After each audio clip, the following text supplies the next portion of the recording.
do. I love that. Hey, everyone. Welcome to Wrestle Recap. My name is Michelle Tate. My name is Justin Tate. And we are the only brother-sister duo that takes you on the journey of wrestling throughout the decades. And have a great time doing it. Even better, you're back from Australia. Thank God. Justin, it was the worst trip of my entire life. You already know. They lost our luggage. Didn't have luggage the entire time we were there. I got super duper sick, ended up in the Australian ER. We came home a week early. It was so bad. In the Australian ER, is everything upside down? Like is your bed on the ceiling? You know, everything was kind of swirling at that time because I was so dehydrated. So probably, I will say that the doctors there were incredibly nice. Everything was just so strange, and I just wanted to go home. Well, you were supposed to be there 2 weeks, and you stayed 5 days? 6 days. 6 days. 6 days. No luggage the entire time. And I will tell you what, Justin, when you go shopping in like a Target or a Kmart over there, it is not like American Target and Kmart, and like the sizing is all different. So you think, oh, real easy, I'm going to go buy new clothes. No, like the sizing's totally different. Is size like extra, extra large called crikey? Basically, you know what is strange is all of their stuff is like from the 90s. Like a huge trend over there is to wear like the Filas t-shirts. Oh yeah. And like FUBU. And I'm like, what? I haven't seen that since 96. Hey, speaking of 90s t-shirts, check this out. Oh, Tetris. That's cool. Look, I got FTR. FTR. There you go. My boys. We kind of match. Yeah, we kind of match. We kind of do. FTR, we love ya. Anyway, Justin, let's get into some current wrestling news, which we haven't gotten to talk about in a while. We don't have a lot of news to talk about. You know, Drew McIntyre still has CM Punk's bracelet. Liv still has Rhea's Dom. Roman got his chili peppers back. That's true. Then he got beat up. So, yeah. But you know, AEW's biggest show of the year is coming up next weekend. So I think we should do some all-in predictions. Oh, let's do it. Let's do it. Okay, let's start off easy with the pre-show match.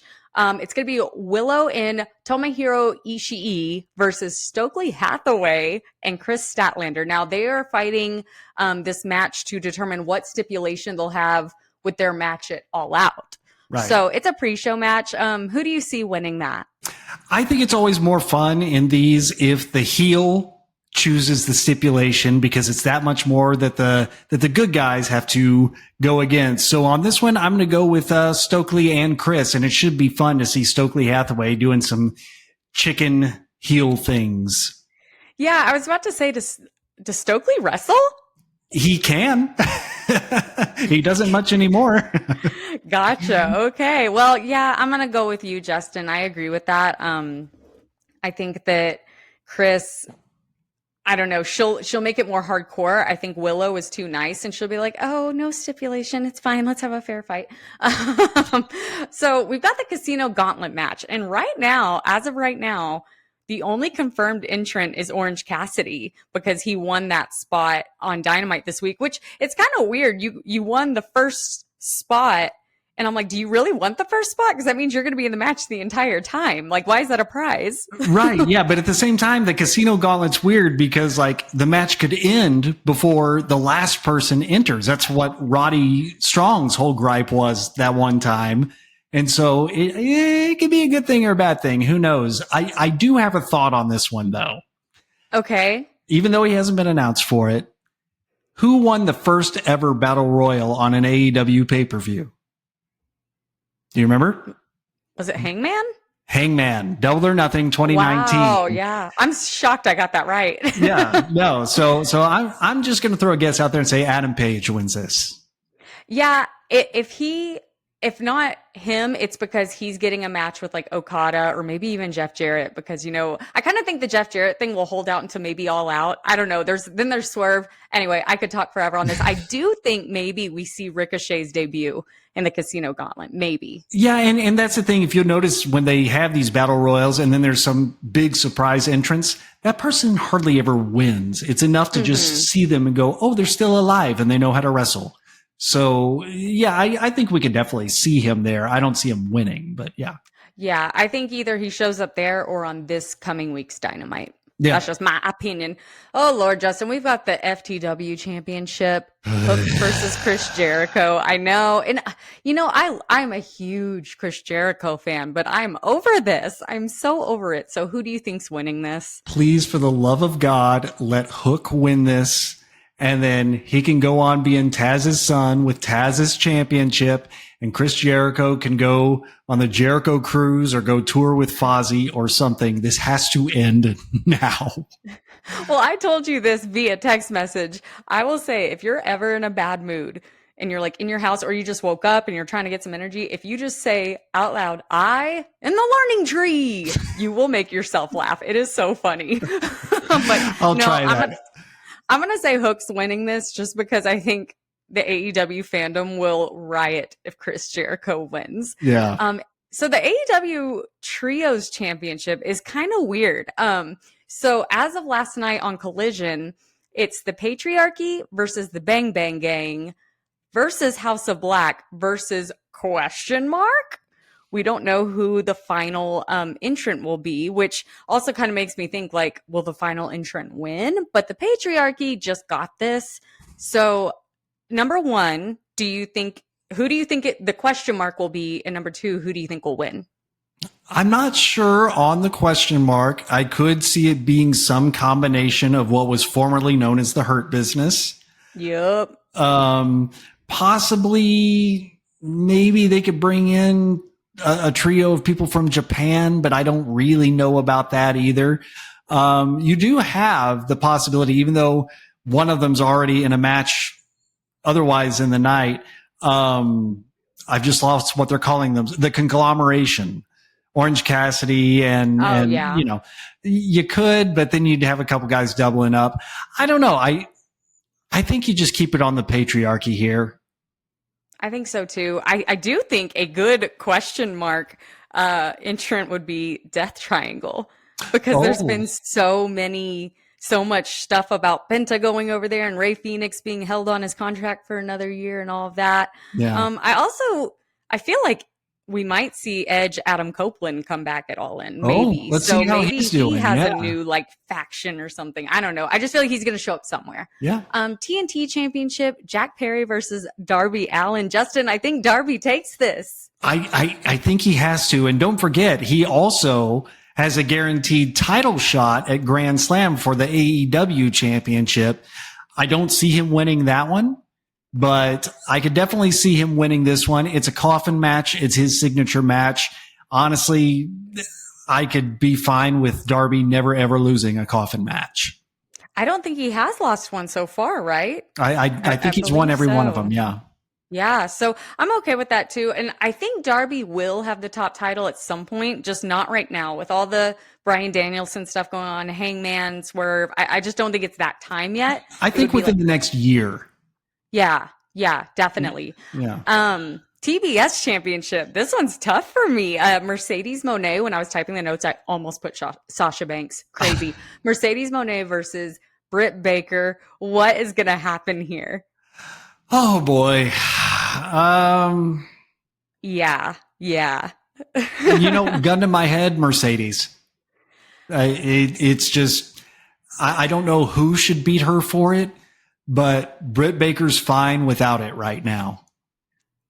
Oh, I just don't know. I think maybe Mercedes cheats to win and it solidifies her as a heel more, because Mercedes isn't hitting the way I thought she would hit in AEW right now. And so maybe she needs it more than Britt. And that would also kind of paint Britt as a face if Mercedes cheated. So yeah, I'm gonna go with Mercedes, but I'm not happy about it. She does have Camille on the outside too. So there is always that factor. Also, we just don't know if Becky Lynch is going to show up and challenge Mercedes. Dude, I did not think that was a possibility at all until about the last week. And then I saw that post that Becky put on Instagram about how she's able to see all of her options for the first time, and she enjoys spending time at home. And I'm like, and she said, I don't like being on the road 52 weeks a year. And I'm like, But maybe that's just her trying to get WWE to throw more money at her. I don't know. Could be. I'm speculating. AEW World Tag Team Championship, the Young Bucks versus the Acclaimed versus FTR. I guess they just had to add the Acclaimed so that we didn't have this match again. Yeah. Who do you think's winning this one? I think you keep it on the Young Bucks. I think that's the way it's going to go anyway. I'd love to see FTR have the championships again, but I just don't think they'll do it. I think they're going to try to keep it on the Young Bucks. They seem very committed to this whole elite storyline as much as I don't really care for it, but that's okay. Ooh, I wonder if Shane McMahon will show up and help them win. Shane McMahon? No, he's going to enter into the trios match with two of his sons. Oh, gosh. Well, all I know is that, hey, sorry, Squirrel. I saw that Sting has been backstage a lot lately. Oh, boy. Like, does that mean his son is about to show up? Maybe. I don't know. Mm-hmm. Sorry, totally sidetracked about that. You said sons. Yeah, I think the Young Bucks take it. I think they're very into this whole EVP thing. I don't think it's time to lose it yet, but I do think if Shane McMahon, I think the only place he has in AEW is being a heel with the Young Bucks, trying to like take over Tony Khan's AEW or whatever. Could be. Yeah. Yeah. Ooh, this one. Oh, I have such strong opinions on this next one, Justin. It's the boy. AEW American International Championship. Will Ospreay versus MJF. Oh, gosh. Tell me your thoughts, and then I'm going to tell you the theory that I know is happening. I know everybody wants to see Ospreay win in London for All In. That said, MJF defending the American Championship as an American, as a heel in London, I think is more fun. Oh, I agree with that, but that's not what's happening. That's not what's happening, Justin. You know what's going to happen? And I already had this, and now I'm doubling down after the news that came out this week. Will Ospreay is going to win this because Adam Cole is going to cost the match for MJF. He's going to show up and cost him that match. And so I was already thinking this. And then Sean Ross Sapp from Fightful reported that Adam is training now. He's in the ring. He's getting close to a comeback. And I'm just saying that's what's going to happen. And if it doesn't, I'm going to be upset. That could be fun because we never, ever got closure to that whole storyline that ended in a terrible way. The freak accident of Adam Cole's ankle shattering. Yes. And then the whole devil thing going. Yeah. So AEW World Women's Championship, Toni Storm versus Mariah May. It's got to be Mariah. It's got to be. I agree. Got to be Mariah. Come on. It's got to be Mariah. I don't know who. Maybe Jamie Hayter comes out after. It's like, I want to challenge you. I don't know. I don't know where the story goes after that, I guess is what I'm saying. Part of me almost thinks Tony might show up as like old Tony Storm. Not That timeless, but like, I think it could be cool. And then lastly, this one is so hard, Justin. The AEW World Championship title versus career match with Swerve Strickland and Bryan Danielson. What is going to happen? I feel like what is going to happen and what should happen are two different things in my mind. Elaborate. I feel like they will have Bryan win it. Uh-huh. I feel like they should not do that. And the whole thing is, you remember back at Revolution, they had Sting win the World Tag Team titles, and then it was, but Sting doesn't wrestle anymore. If you don't know, if Bryan Danielson's contract is truly up for wrestling dates and he's not doing anymore, well, he could, if you're Tony Khan, he could take your belt anywhere. He can go anything. He could go get injured on an indie show.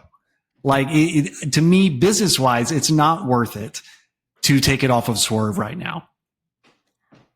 I think that... Sorry, there's a man in my room.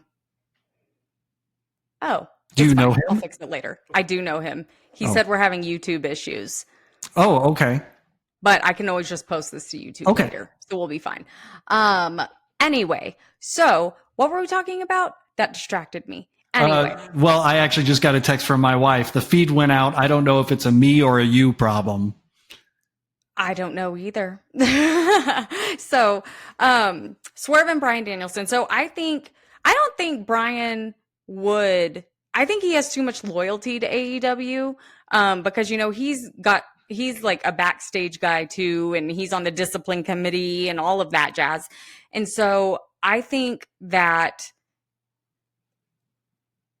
going to be done wrestling. There you go. I think he's done wrestling. I know he's injured. I think if he wins this or loses this, he still stays with AEW just in a backstage capacity. Or what I would like to see happen is if Bryan Danielson kind of became the on-screen, like the Bischoff or, or like Adam the Christopher Pearce, Daniels, or like, don't get me started on that. People got so mad at me on Twitter when I said like that I thought Christopher Daniels was the most weird choice for this. And they were like, why? Who else should it have been? I'm like, someone I know who it is, maybe. Somebody who doesn't look just like Adam Pearce on Raw. Exactly. And I'm sick of him and his little rolled up button ups. I'm sick of it, Justin. But I'm going to say, God, it's hard. They did a good job of painting Swerve like a heel on Dynamite this week because he attacked Danielson. And, we've all been kind of painting Swerve as like a face in a way because everyone loves him so much. So they deliberately did that to make him seem more heelish. So I don't know. And think about this too. We mentioned Darby's title shot earlier. Mm-hmm. Crowd's going to go nuts for Darby. They're going to want him to win the world championship at Grand Slam. You got to give them a reason to cheer him over Swerve to make Swerve not look bad. How do you do that? You have Swerve beat Bryan at All In. Part of me makes me think Swerve like hurts Bryan Danielson so bad he retires him. Could be. I still don't know which way this one's going to go, Justin. I just don't. We spent a lot of time on this, but I mean, it's the biggest show of the year. We got to talk about it. Speaking of the biggest show of the year, we're talking WrestleMania 2 today. But Justin, we got to hop in that time machine. Do it. Do it. Oh God, we're here. We're in 1986. I feel fine.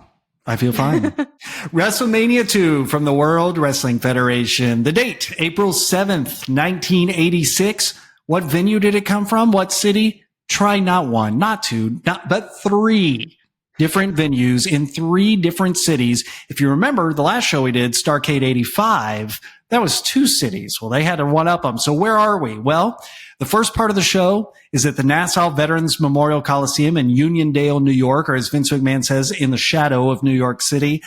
The second part is at the Rosemont Horizon, which is still standing today in Rosemont, Illinois, or as you might say, in the shadow of Chicago.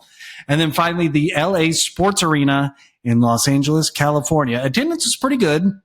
In New York, about 16,500 people, 9,000 in Chicago, 14,500 people in LA. And we got three different sets of commentators for this show. In New York, we have Vince McMahon and Susan St. James. We'll get to her later. In Chicago, we have Gorilla Monsoon, Gene Okerlund, Kathy Lee Crosby, and Ernie Ladd. And then over in LA, we have Jesse Ventura, Elvira, and Lord Alfred Hayes. A lot of commentators for this show.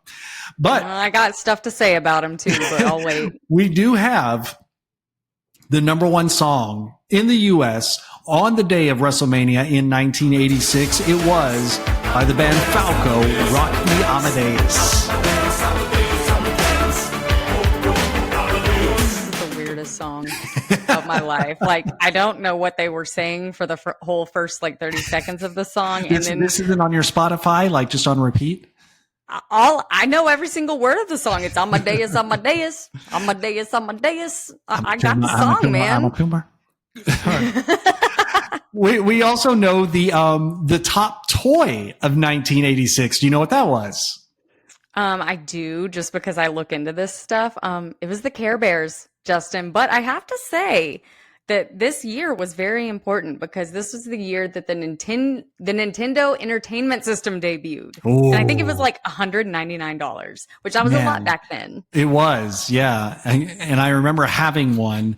And our parents actually used to rush to it before I could get to it whenever we'd get home to play Mario. Douchebags, man. Douchebags. So for the background of this show, since NWA's last pay-per-view, which was Starrcade 1985, about 5 months before this, was held in 2 locations. This one was in 3 cities, like we said, right? Yeah.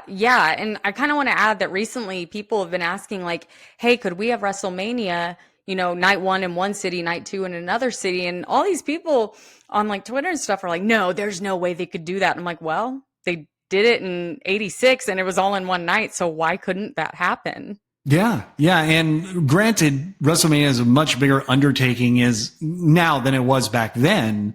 Right. But I mean, we've seen stranger things happen. So WWF's previous pay-per-view, the Wrestling Classic, which we covered here on the show, it wasn't so well received. So they really wanted to outdo themselves on this show, especially after the success of WrestleMania 1. Now, this pay-per-view was on a Monday, if you can imagine that. It's the only WrestleMania that was not held on a Sunday night all the way until the 2-night WrestleManias started in 2020 with the pandemic. A wrestling pay-per-view on a Monday. How would you feel about that now?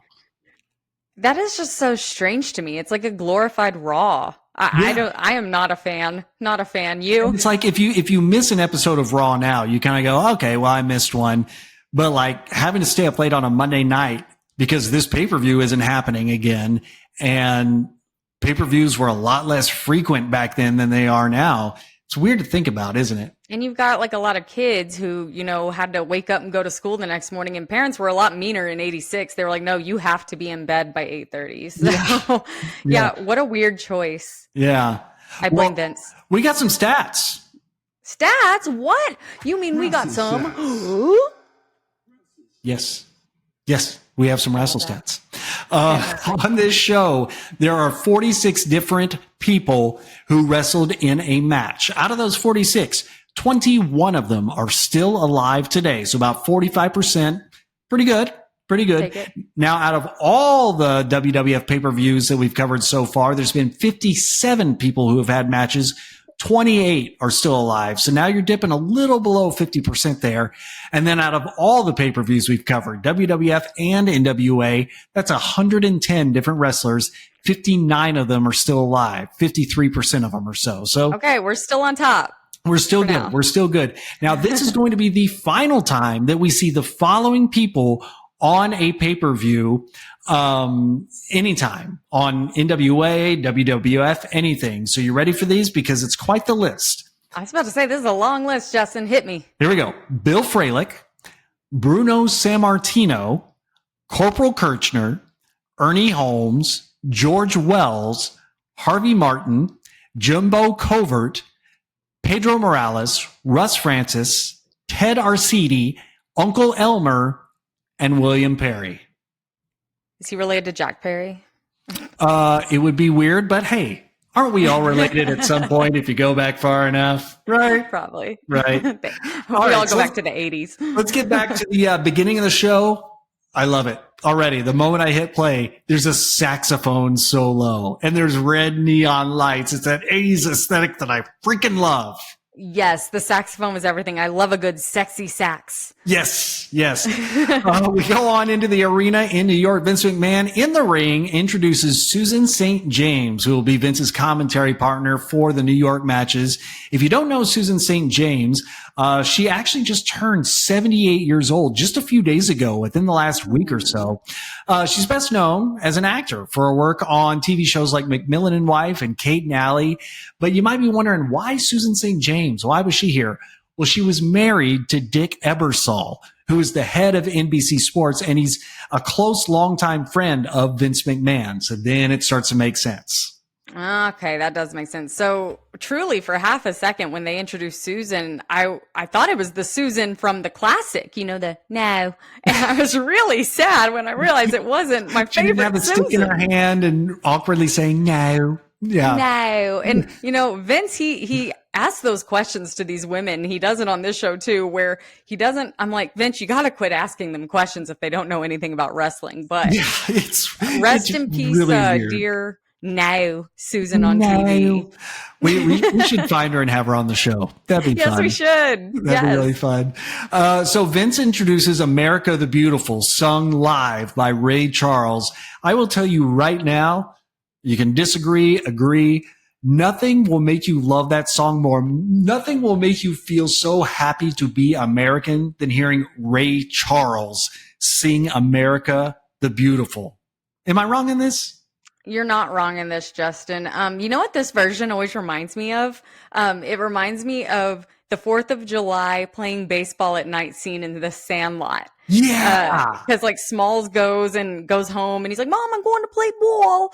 And then the Ham gets his hot dog and they all go out and play under the fireworks and they're playing this version. And that's what I always think of. Yeah, that's like a perfect scene. That like makes my heart happy thinking about it now. So good.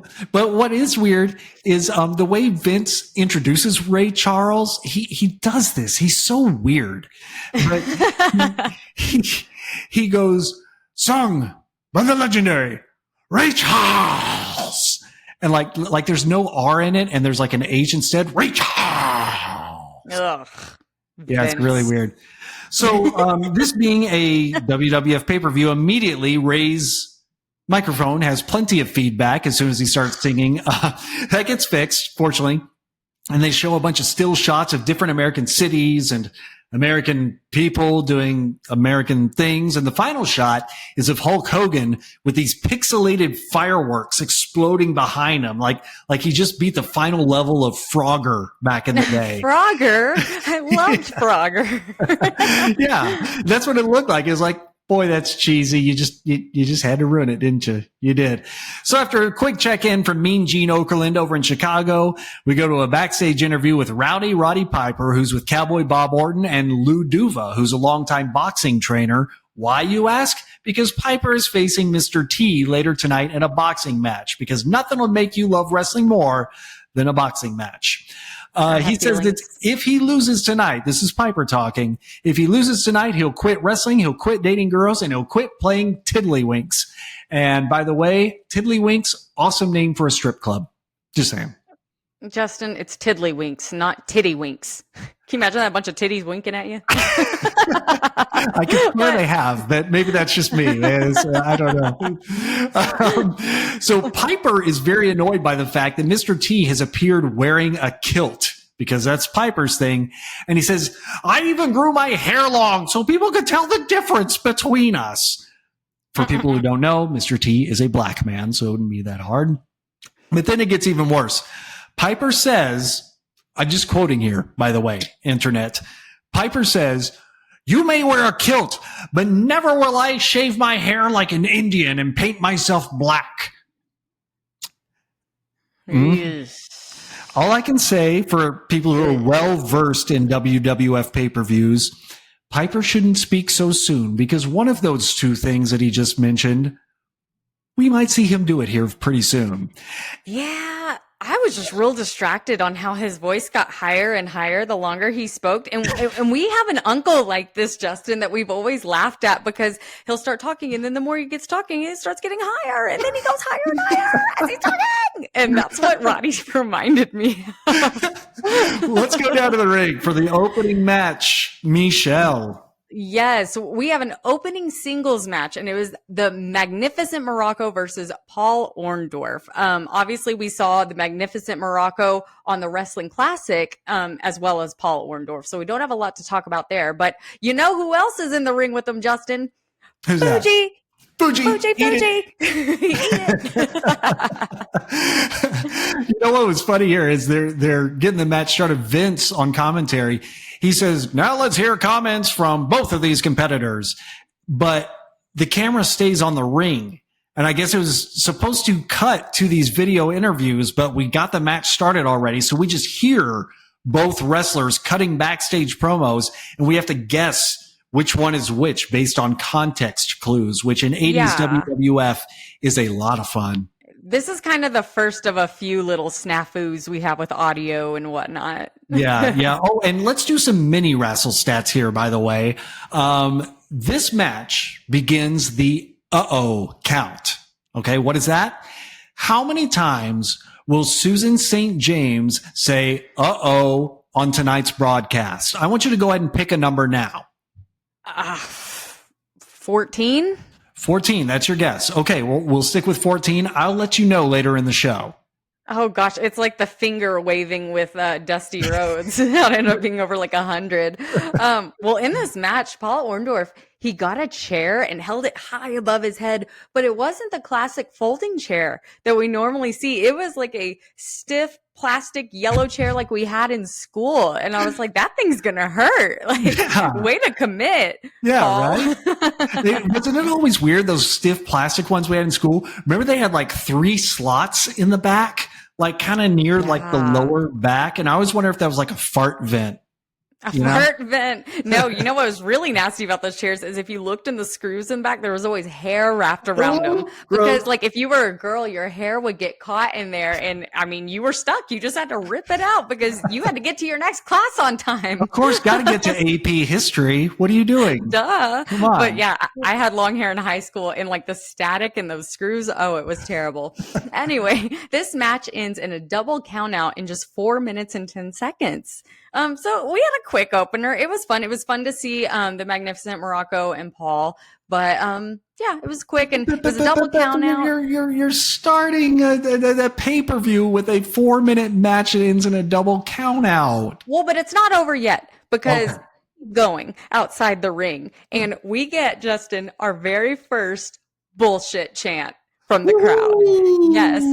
So yeah, the wrestlers just kept fighting and going at it outside of the ring. So I don't know if that was planned or if they were like, oh crap, the crowd is mad. We have to do this. But yeah, so Vince keeps saying that we're waiting for the announcement of the referee's decision, which I was waiting for it too, because I wasn't sure if it was a count out or what, they were going to decide. But like Howard Finkel looks really distracted. So we go backstage to a promo with Mr. T. Now, Mr. T is backstage with Joe Frazier and the Haiti kid who looks like a mini Mr. T, Mr. Lowercase T, if you will. But as soon as they start going, you can hear Howard Finkel back in the arena starting to announce something.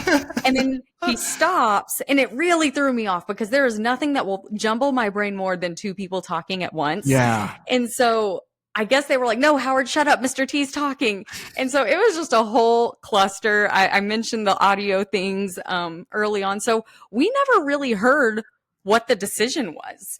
They just go ahead and go back to the ring where Finkel just starts announcing the next match. And he never gave us the results of the previous match. So they were just like, okay, keep going. Let's just pretend it didn't happen. Clearly some communication issues going on here, but it does, like you said, lead us into the match coming up, which is a championship match for the WWF Intercontinental Championship. That's right, kids. The same Intercontinental Championship that you see today. It was still around back then. And it is George the Animal Steele versus the Intercontinental Champion, Macho Man Randy Savage. Now, we've seen Savage before. We just saw him on our last WWF episode, which was the Wrestling Classic. But we've not seen George the Animal Steele. So a little bit about him. He was born in 1937. He died just about 8 years ago at the age of 79. He debuted in the ring all the way back in 1960, which is insane. Sheesh. Yeah, his last match that we know of was in 2001 in Wisconsin. Here's the interesting part about him. After college, he became a teacher, okay? But then he needed to make a little bit of extra money, so he got into wrestling. But he wrestled under a mask so that he wouldn't be recognized by either students or bosses or other teachers or whatever. And as you'll see in this match, one of the things he was known for was tearing open the turnbuckle pads with his teeth, and then also having a green tongue, which he has said he got by using Clorette's breath mints, just loaded some in his mouth and it turned his tongue all green. If you've seen him before, but it's not in a wrestling sense, if you ever saw the movie Ed Wood, he played wrestler Tor Johnson. And have you seen that movie, Michelle, Ed Wood? I haven't, no. Oh my gosh, it's a fantastic movie. Tim Burton movie. It's really, really good. And then he was later, George Steele, that is, inducted into the WWF Hall of Fame in the year 1995. Fantastic guy to watch. Just a lot of fun. Now, this match, not only was it for the Intercontinental title, but it was part of the storyline that saw George Steele having a crush on Miss Elizabeth and feeling sorry for her when Randy treated her badly. Now, in real life, it gets kind of interesting because Randy Savage, as we all know, had some jealousy issues when it came to Elizabeth. And so this whole storyline kind of made him uneasy, about this whole story. So George had to go to Randy and assure him, I don't want to steal Elizabeth from you for real. I have a daughter who is older than Elizabeth. And I guess that put all the fears to rest. Randy Savage went through with it. Well, good, because that's just ridiculous. But, right away at the beginning of this match, it wasn't even at the beginning of the match. It was during the entrances. They had our first kind of little picture-in-picture moment, and they had Macho Man like cutting this vignette, this promo to the camera. And I kind of liked it. It saved time, which they needed to save time because this is a long pay-per-view. We'll get to that later. Yeah. And you can tell that Susan St. James is kind of not great on commentary. She's either a regular wrestling watcher or she was very well prepared because she comments on how badly Savage treats Elizabeth and says George is her man and this is her match. I was kind of impressed by that. Yeah. And I was actually like really loving her commentary because, Susan came out and was like, oh gosh, it's another no. But she was trolling Macho Man. And let me see the quotes because I put them down verbatim. She said, ooh, real macho, huh? After he was just launched across the ring. And then my other favorite was, you call that macho when he attacked someone caught in the ropes? I'm like, great stuff. I love her trolling. Loved it. Maybe it'll work. We shall see. She's around for 4 matches, so we'll see. George, if you'll notice, looks like he rolled around in some dirt until you realize that is hair all over, front and back.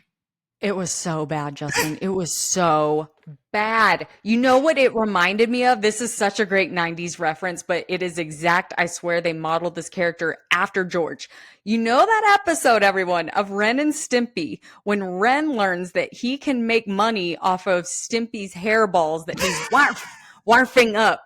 So, Stimpy's out of fur, he's out of hair, he's bald. And so Ren brings this giant hairy man and is like, here, lick him and make these hairballs. And so he like has to lick his back and the big guy's like, oh, feels good. That's what he looked like. He looked like the big man on the Warf episode of Ren and Stimpy with the hairballs. Straight up. Warf. I watched that episode recently. It's fantastic. It's so funny. Oh my God, what a reference. I know. Isn't that, I pulled that one from deep, man. But commentary team even mentioned that's a lot of fur. Yeah. And I think maybe that's what made me make the connection. Oh, that's hilarious. What's wondered is like George Steele, he bites Randy Savage a couple of times during this match and then he whacks him with a bouquet of flowers, which I don't know where those even came from.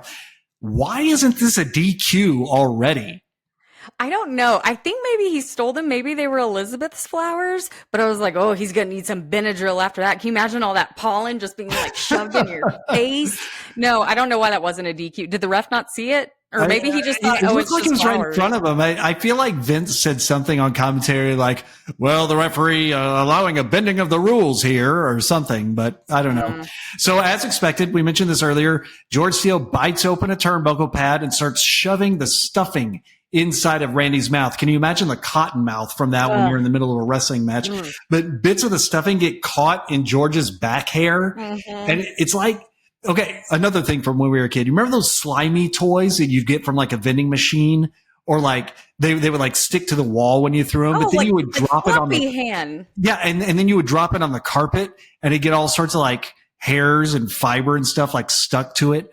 That's what this reminded me of. Ew, yeah, because then your floppy hand that you would throw at the wall, it wouldn't stick anymore. Ew. Exactly, yeah, it's just like basically a thing of snot. Oh, yeah, and like gack and phloem. Yeah, you couldn't drop that. But, Vince really can't stop talking about the hair on the torso. Like, he says it like 5 times. I'm like, this is getting fetishy. This is gross, Vince. Hey, with what we know, it could be. So Steele, if you notice, he kicks out of Randy's top rope elbow. That was really rare. In fact, I'm not sure if anybody had kicked out of Randy Savage's top rope elbow drop by that point. Really surprised me because I thought that was going to be the finish for sure once he hit that. But Randy does eventually get the pin with his feet on the ropes, like any good bad guy does, retains the Intercontinental Championship in just over 5 minutes. Did you have fun with this one? I did, but I was just so distracted by the little pieces of hair the little pieces of turnbuckle in his hair because I really was distracted by the body hair the entire time. But no, I really liked it. I always like seeing Nacho Man, Randy Savage. Did you like the match? No, I thought it was fun. And I always liked this storyline between Savage and Steel where he was this gentle animal trying to, look out for Miss Elizabeth. It was always just a sweet little storyline to me. But we get done with that.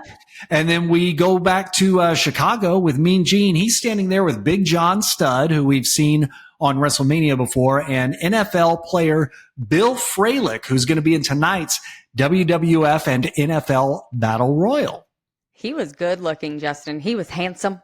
And I kept thinking, why do we have so many football players, being shoehorned into this pay-per-view? This is weird, right? And then I remembered, oh, Pat McAfee is on commentary now. Oh, yeah, Jason Kelsey. And I'm like, oh, man, they're still doing it to this day. But it makes more sense to me that I know who these people are now, these football players, because obviously I had no idea who Bill Fralick was. But I think I want to know him because he's cute. Well, they get into a bit of a shoving match, followed by Big John Studd crushing a football in his hands, which when I was looking at it, I was like, well, that's not a regulation size football. But then I realized, but that is Big John Studd. So it probably is a normal size football, maybe already a little bit deflated because it looked kind of not full already. He's just crushing it into a ball. But we go back to Vince and Susan, and Vince asks Susan, do you like snakes? No. It's not that Susan. But Susan, do you like snakes? Lewd jokes aside, I'd be afraid of Vince asking me if I like snakes. I feel like if we were in his office and be like, oh, pal, do you like snakes? He would literally pull one out, just to show his dominance over it. Look, I can pat it on the head. It doesn't do anything to me, pal. Look at that.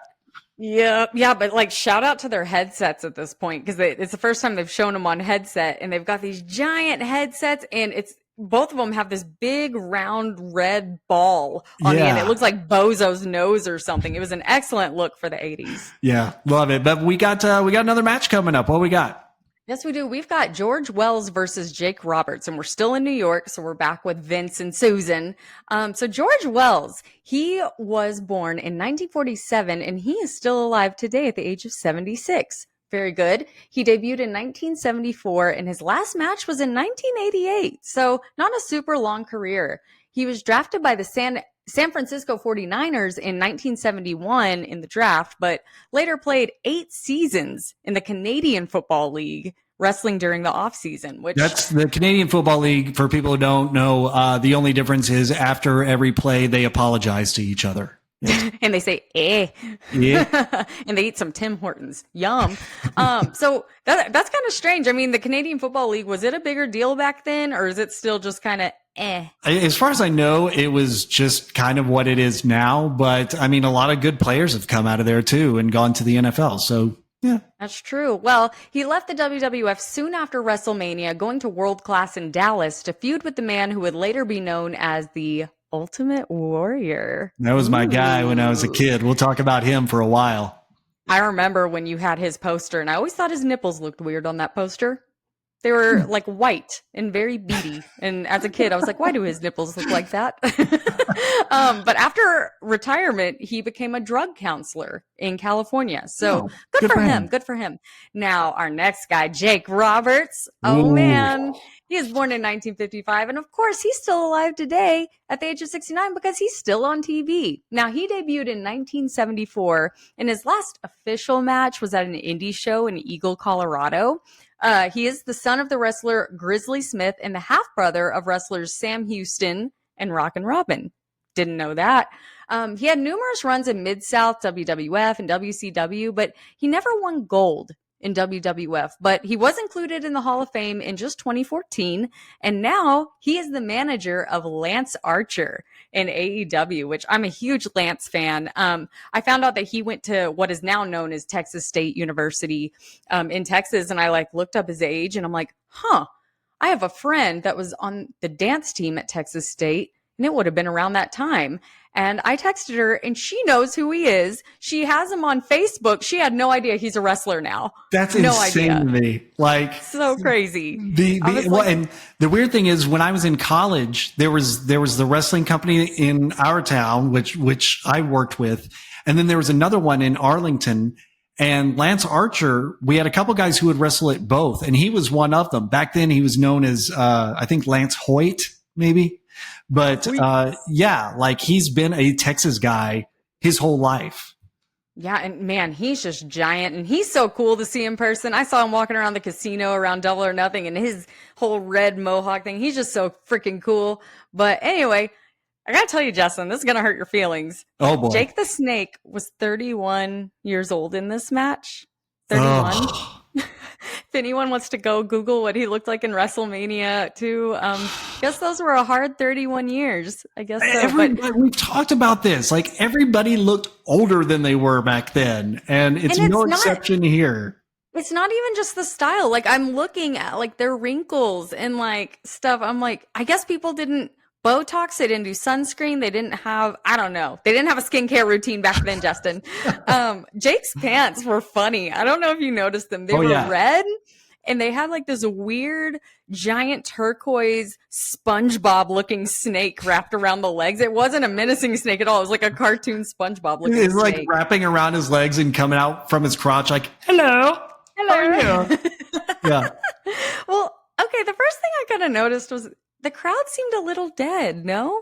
Yeah, there wasn't much. I feel like at this point, any Jake match, half of the reason the crowd loved it was they thought they might get to see the snake. And let me tell you now, as somebody who hates snakes, anytime he brings that bag out, I look at it and I think, okay, he may not be opening this tonight, so it might just be a dummy snake in there. But then the bag moves on its own, and I shat myself, actually. I had to get up and take a break. Were you that kid that didn't watch the wrestling? You were just watching the bag the entire time? Yeah, I was. For this one, I was like, yeah, that's great. Oh, God. Well, yeah, there's something in there. That snake was so non-threatening when they took it out, and I felt really bad for it because you know me, I am such a like animal lover, and they were being so freaking rough with it, and I was like, where is PETA when you need them? Like, PETA does a lot of bad things, but they do a lot of good things, and this is a time when we could have used them because I felt so bad for that snake. And you know, as I said, it's not very threatening, so Jake is literally wrapping the snake around George and is like, do something, but the snake isn't having it, and good for that snake because he should not be used. I bet he didn't even get paid for that. Yeah. How was your payoff on that one? Not so good, but I got to live between Jake Roberts' legs, so I'm happy. Well, as someone who lives in West Texas, I'm like, hey, Jake, get a rattlesnake out. That'll make a really good match. God. Not a little python that just, real docile. No. We went to the state park last weekend to do some snorkeling and swimming and stuff, and I was like, there is probably 1,000 damn snakes around this area, and I am freaking out right now. But anyway, did you notice though in this match, like George Wells really, I mean, I don't mean this in a bad way. He was really a nobody in the whole scope of wrestling. Jake was selling his ass off for this guy, like selling so well. Did you? It surprised me. He was not just dominating him. No, I noticed that. Jake was. It made me think this is why he's still in the business, and this is why he's still so valued in the business, because he gave his 150% even when he didn't really have to, especially with the snake gimmick at the time.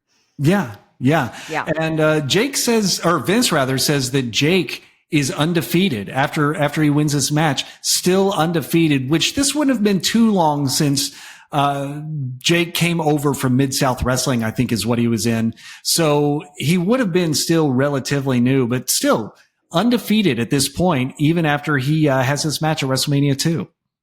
Yeah, and what's crazy is kind of going back to what we were just talking about is he's undefeated and he's still selling that well. So good Yeah. for Jake. Like I've always respected him, but kind of like Ricky Steamboat, like going back and watching him in his prime, it makes me like him even more. But Yeah. yeah, Jake Roberts, he won that in just 3 minutes and 15 seconds. So we've got a lot of short matches so far, which makes sense because we've got a lot of matches on this pay-per-view. But we go backstage, we get a recap of the whole Piper Mr. T feud, which I really appreciated because, we talk about how WWE kind of spoon feeds you everything you need to know. I feel like this was the beginning of that because I didn't know anything about why they were fighting, why they hated each other. And so it kind of helped me understand why this match was happening. Still don't get why it had to be a boxing match. But anyway, we see Vince next to a TV where the image is just like, hilariously digitally added. It did not look good. He tosses to an interview with Jesse Ventura and Hulk Hogan. So when Vince was speaking into the camera, it really threw me off, but he reminded me a lot of Tony Khan because Really? they both have these wide eyes, no expression, and it's like they're just trying to get through everything they need to say as fast as they can because they don't know, they feel uncomfortable. Like it reminded me of Tony Khan, wide eyes, blank stare. I don't know. Yeah, makes sense. Yeah, so Hogan gives this generic Hogan interview, but this is actually especially interesting because just a couple of weeks before this event, Hogan had found out that Jesse Ventura was rallying the wrestlers together to form a union. And Hogan told Vince about it. Snitches get stitches. And those plans were just crushed. So I have no idea if Ventura already knew that it was Hogan's fault, like that his dreams were crushed when they shot this interview. That's Don't know, very interesting. And then what timing of everything. Wow. Yeah. And then what's very funny, Justin, and I don't talk politics. I hate politics, but that here in 2024, Jesse Ventura he's been a very vocal Kamala Harris supporter. And Hulk Hogan obviously just attended the RNC with Trump. So very weird how like 30 something years later, 40 almost years later, this is like still a thing, That is very weird. I didn't even think about that, but that's crazy. Wow. Yeah. So, and fun fact, Jesse was the former governor of Minnesota. So that's kind of how he got into the political thing. But anyway, back down to the ring for the New York main event. Fink introduces Joan Rivers. What? And, she looked to only be about 12 faces into her plastic surgery journey at this point. And we can make that joke because she would make it before us. She would probably say 12. No, it was already 20 by that point. Yeah, exactly. And, I just watched an episode of RuPaul's Drag Race where the person who won the Snatch Game, it's when the drag queens have to imperson a celebrity like that was Match the new Game. dating app. Anyway, go on. He won by doing Joan Rivers. So it's been a very Joan Rivers week to me. Super random that she's going to be the one introducing, but she introduces the judges for the boxing match. The first is an NBA player, Daryl Dawkins, which obviously that makes sense. Let's have a basketball player judge a boxing match. At a wrestling show. Yeah. Yeah. He gets in the ring. Joan looks off to the side like she's listening to somebody and then off mic instructs Daryl to wave and leave. She's like, you need to wave and leave. Wave and leave. Yes. Judge number 2 is Cab Calloway, who is a jazz music legend. And then judge number 3 is G. Gordon Liddy, who was convicted in the Watergate scandal about 10 years earlier, which, what? Like, why is he here? What? I have no idea. I don't know why he was there. I wonder if this at the time was like the equivalent of like Cameo, where you can get some really famous people and then you can get the guy who played a werewolf in the background of the Twilight movies. I don't know. Hey, I would get that Cameo. I love Twilight. But then Joan introduces the special guest timekeeper, Herb. Who is Herb? Herb. Oh my God. I don't know who this is. I think he was before my time. Okay. So Herb, this was part of a promotion for Burger King. Okay. Where they had this character named Herb who had never eaten at Burger King before or never had a Whopper. Maybe it was one of those two. And so they had this promotion. There's all these commercials making fun of Herb. And then if you went to a Burger King and you said, I'm not Herb, they gave you a discount on your burger. What? Yeah. That's all you had to do. So if I walked into a Burger King today, would that work? Honestly, we should try that. We should like take a camera and just go and say, I'm not Herb, and see what the reaction is. I'm sure they would be like, do you need help? Is this like, are you being trafficked? Do I need to call the police? All right. Well, Justin, tell me about this boxing match. Oh, let's get through it. Yeah. So Mr. T, we saw him last year, WrestleMania 1. Actor, the A-Team, WWE Hall of Famer, spoke so long at the Hall of Fame he got hauled off the ring by Kane. Roddy Piper, just saw him on the Wrestling Classic in a match against Hulk Hogan for the WWF Championship. Now, this was a continuation of the feud from last year's WrestleMania where Mr. T teamed with Hulk Hogan to face Roddy Piper and Paul Orndorff. And even though they didn't have Mr. T popping up on TV every week, they still mentioned his name kind of to make him still stick in your mind that he was part of this feud. Now, Roddy Piper and Mr. T, as we mentioned on the WrestleMania 1 episode, they did not get along in real life. Piper felt like Mr. T had come in and didn't deserve any of this notoriety because he was an actor, not a wrestler, hadn't paid his dues. So when that became well known, they kind of turned that into more of an angle and said, let's do this on TV, you versus you.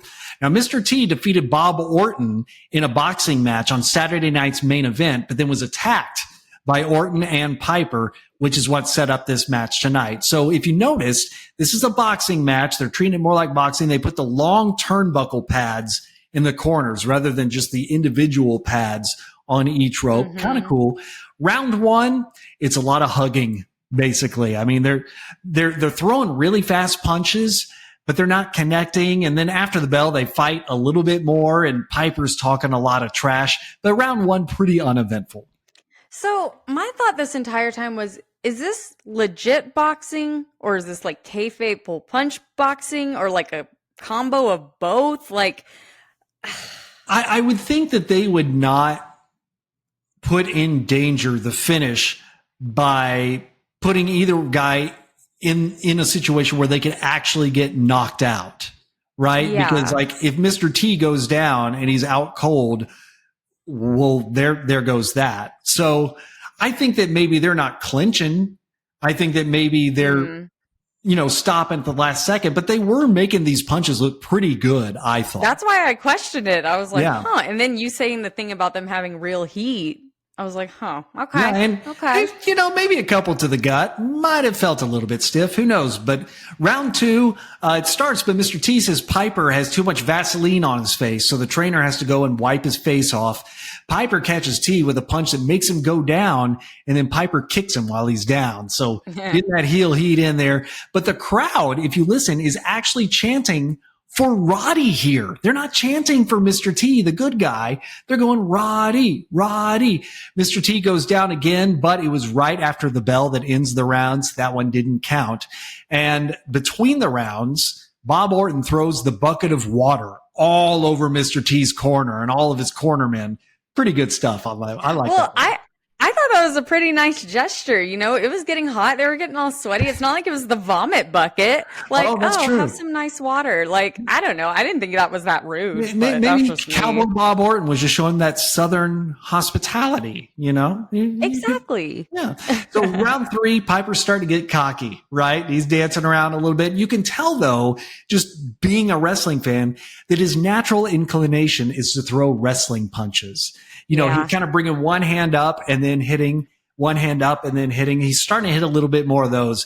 Piper, though, goes down from a good punch to the face, and then he goes down again and rolls out of the ring. So now it's kind of getting like, I don't know. I don't know what's happening. Now, between rounds, this was so weird. Between round 3 and 4, we get a woman in a bikini with like her entire glutes hanging out, holding up a giant golden boxing glove that says round 4. But we haven't seen that before any of the other rounds. Vince says that she couldn't get in the ring before because of all the commotion gets in the ring. But I really have to wonder if it's because they only had one that said round 4. That was the silliest thing I have ever seen in my life. I agree. They only made one that said round 4. It looked like literally a prop from like my junior high one act play festival where we had to make it ourselves out of like paper mache that was spray painted gold. Like that was ridiculous. Well, and you know, we talked about that chair that Paul Orndorff had earlier, that hard chair. Piper throws his damn wooden stool right at Mr. T's corner in between rounds, just chunks the damn thing. I was like, oh my God. Like, I thought it was pretty good. Yeah, it was great. It was great. So round 4 starts, and they're definitely throwing working punches at this point. Like you can tell there's nothing behind them. Eventually, Piper shoves the ref down, body slams Mr. T, leading to the disqualification. Everybody from both corners gets in. There's this huge brawl, but Mr. T comes out victorious, wins via disqualification in round 4. Ugh, Justin, how did you feel about this being a boxing match? Like now that it's all said and done, Mr. T won. How did you feel about it? I hated it. Yeah. I saw no reason for it. I mean, last year they put T in a tag team match just to hide the fact that he wasn't a wrestler. Well, he's not much of a boxer either. He's an actor. I don't know if they were just trying to appeal to a different audience and be like, oh, let's get them over here to watch this. Kind of like how I feel like they're going to start doing it with UFC now that the whole Endeavor thing. But I thought the whole thing was lame and super boring. Like I was bored because I think boxing is boring, especially now that UFC and like MMA is a big thing. I feel like boxing is a small component of MMA. And I get it. There's people out there that really love boxing, and that's fine. I just don't like it, and I don't like it being on my wrestling shows. But, you know, I have this big conspiracy, I guess, that boxing is fixed and that the winner is predetermined. And I kind of feel like they took that from pro wrestling. I mean, think about this. Like, you want me to believe that Logan Paul went all 8 rounds with Floyd Mayweather and didn't get knocked out. A 0-1 boxer went 8 rounds with a 50-0 boxer. Like, come on. Like, that is fixed. I don't care who you are, but I'm off my soapbox now. We don't have to talk about boxing more, but what I do need to talk about is that Bob Orton needs a haircut or something, because he is straight up looking like a Will Ferrell character. I think I said that on another episode, but oh my gosh, I'm like, that is Will Ferrell wandering around that ring. If they ever do a Roddy Piper biopic, which now that I think about it, they actually should. That would be really good. They should. But Will Ferrell could be Cowboy Bob Orton, or I don't know, maybe they'll just put Randy Orton in a wig and call it good. Who knows? Right? A curly afro wig. Now we're done in New York. But before we go to the Chicago portion of the night, time for an update. Earlier in the episode here, I asked you for your guess on how many times Susan St. James would say, uh-oh. And I believe you said 14. That was your guess? The official WrestleStats count, which I might have missed like 1 or 2, so plus or minus this, 27. Oh my God. 27 times she went, uh-oh, uh-oh, uh-oh, uh-oh. Yeah, yeah. That was her catchphrase. So we've got now Susan and uh-oh Susan. Right. We're just going to go through the Susans over the years and their one little one-word phrase. But let's get to Chicago, the Chicago portion of the night. Rosemont Horizon, Gorilla Monsoon, and Mean Gene Okerlund are there with their special guest commentator, Kathy Lee Crosby. Kathy Lee Crosby, still alive, 79 years old today, known mainly for being on the TV show That's Incredible, which I think still runs on syndication in some countries, which is weird. But she was also the original Wonder Woman. Now, a lot of people might say, no, that's Linda Carter. No. Linda Carter was on the TV show. Kathy Lee Crosby was on the made-for-TV movie before the TV show even started. How about that? That is so cool. Okay, more respect. Yeah. And during this intro in Chicago, we get our first gorilla-ism of the night. You know I love these. Action personified. That's a gorilla-ism right there. Action personified. Now, the ring announcer for the Chicago portion is Chet Kopic, who was a sports broadcaster in the Chicago area for a long time. Absolutely beloved sportscaster in the Chicago area, died just a few years ago, unfortunately, at the age of 70 from complications from a car accident, unfortunately. But that's the Chicago intro, and now we go into the first match in Chicago.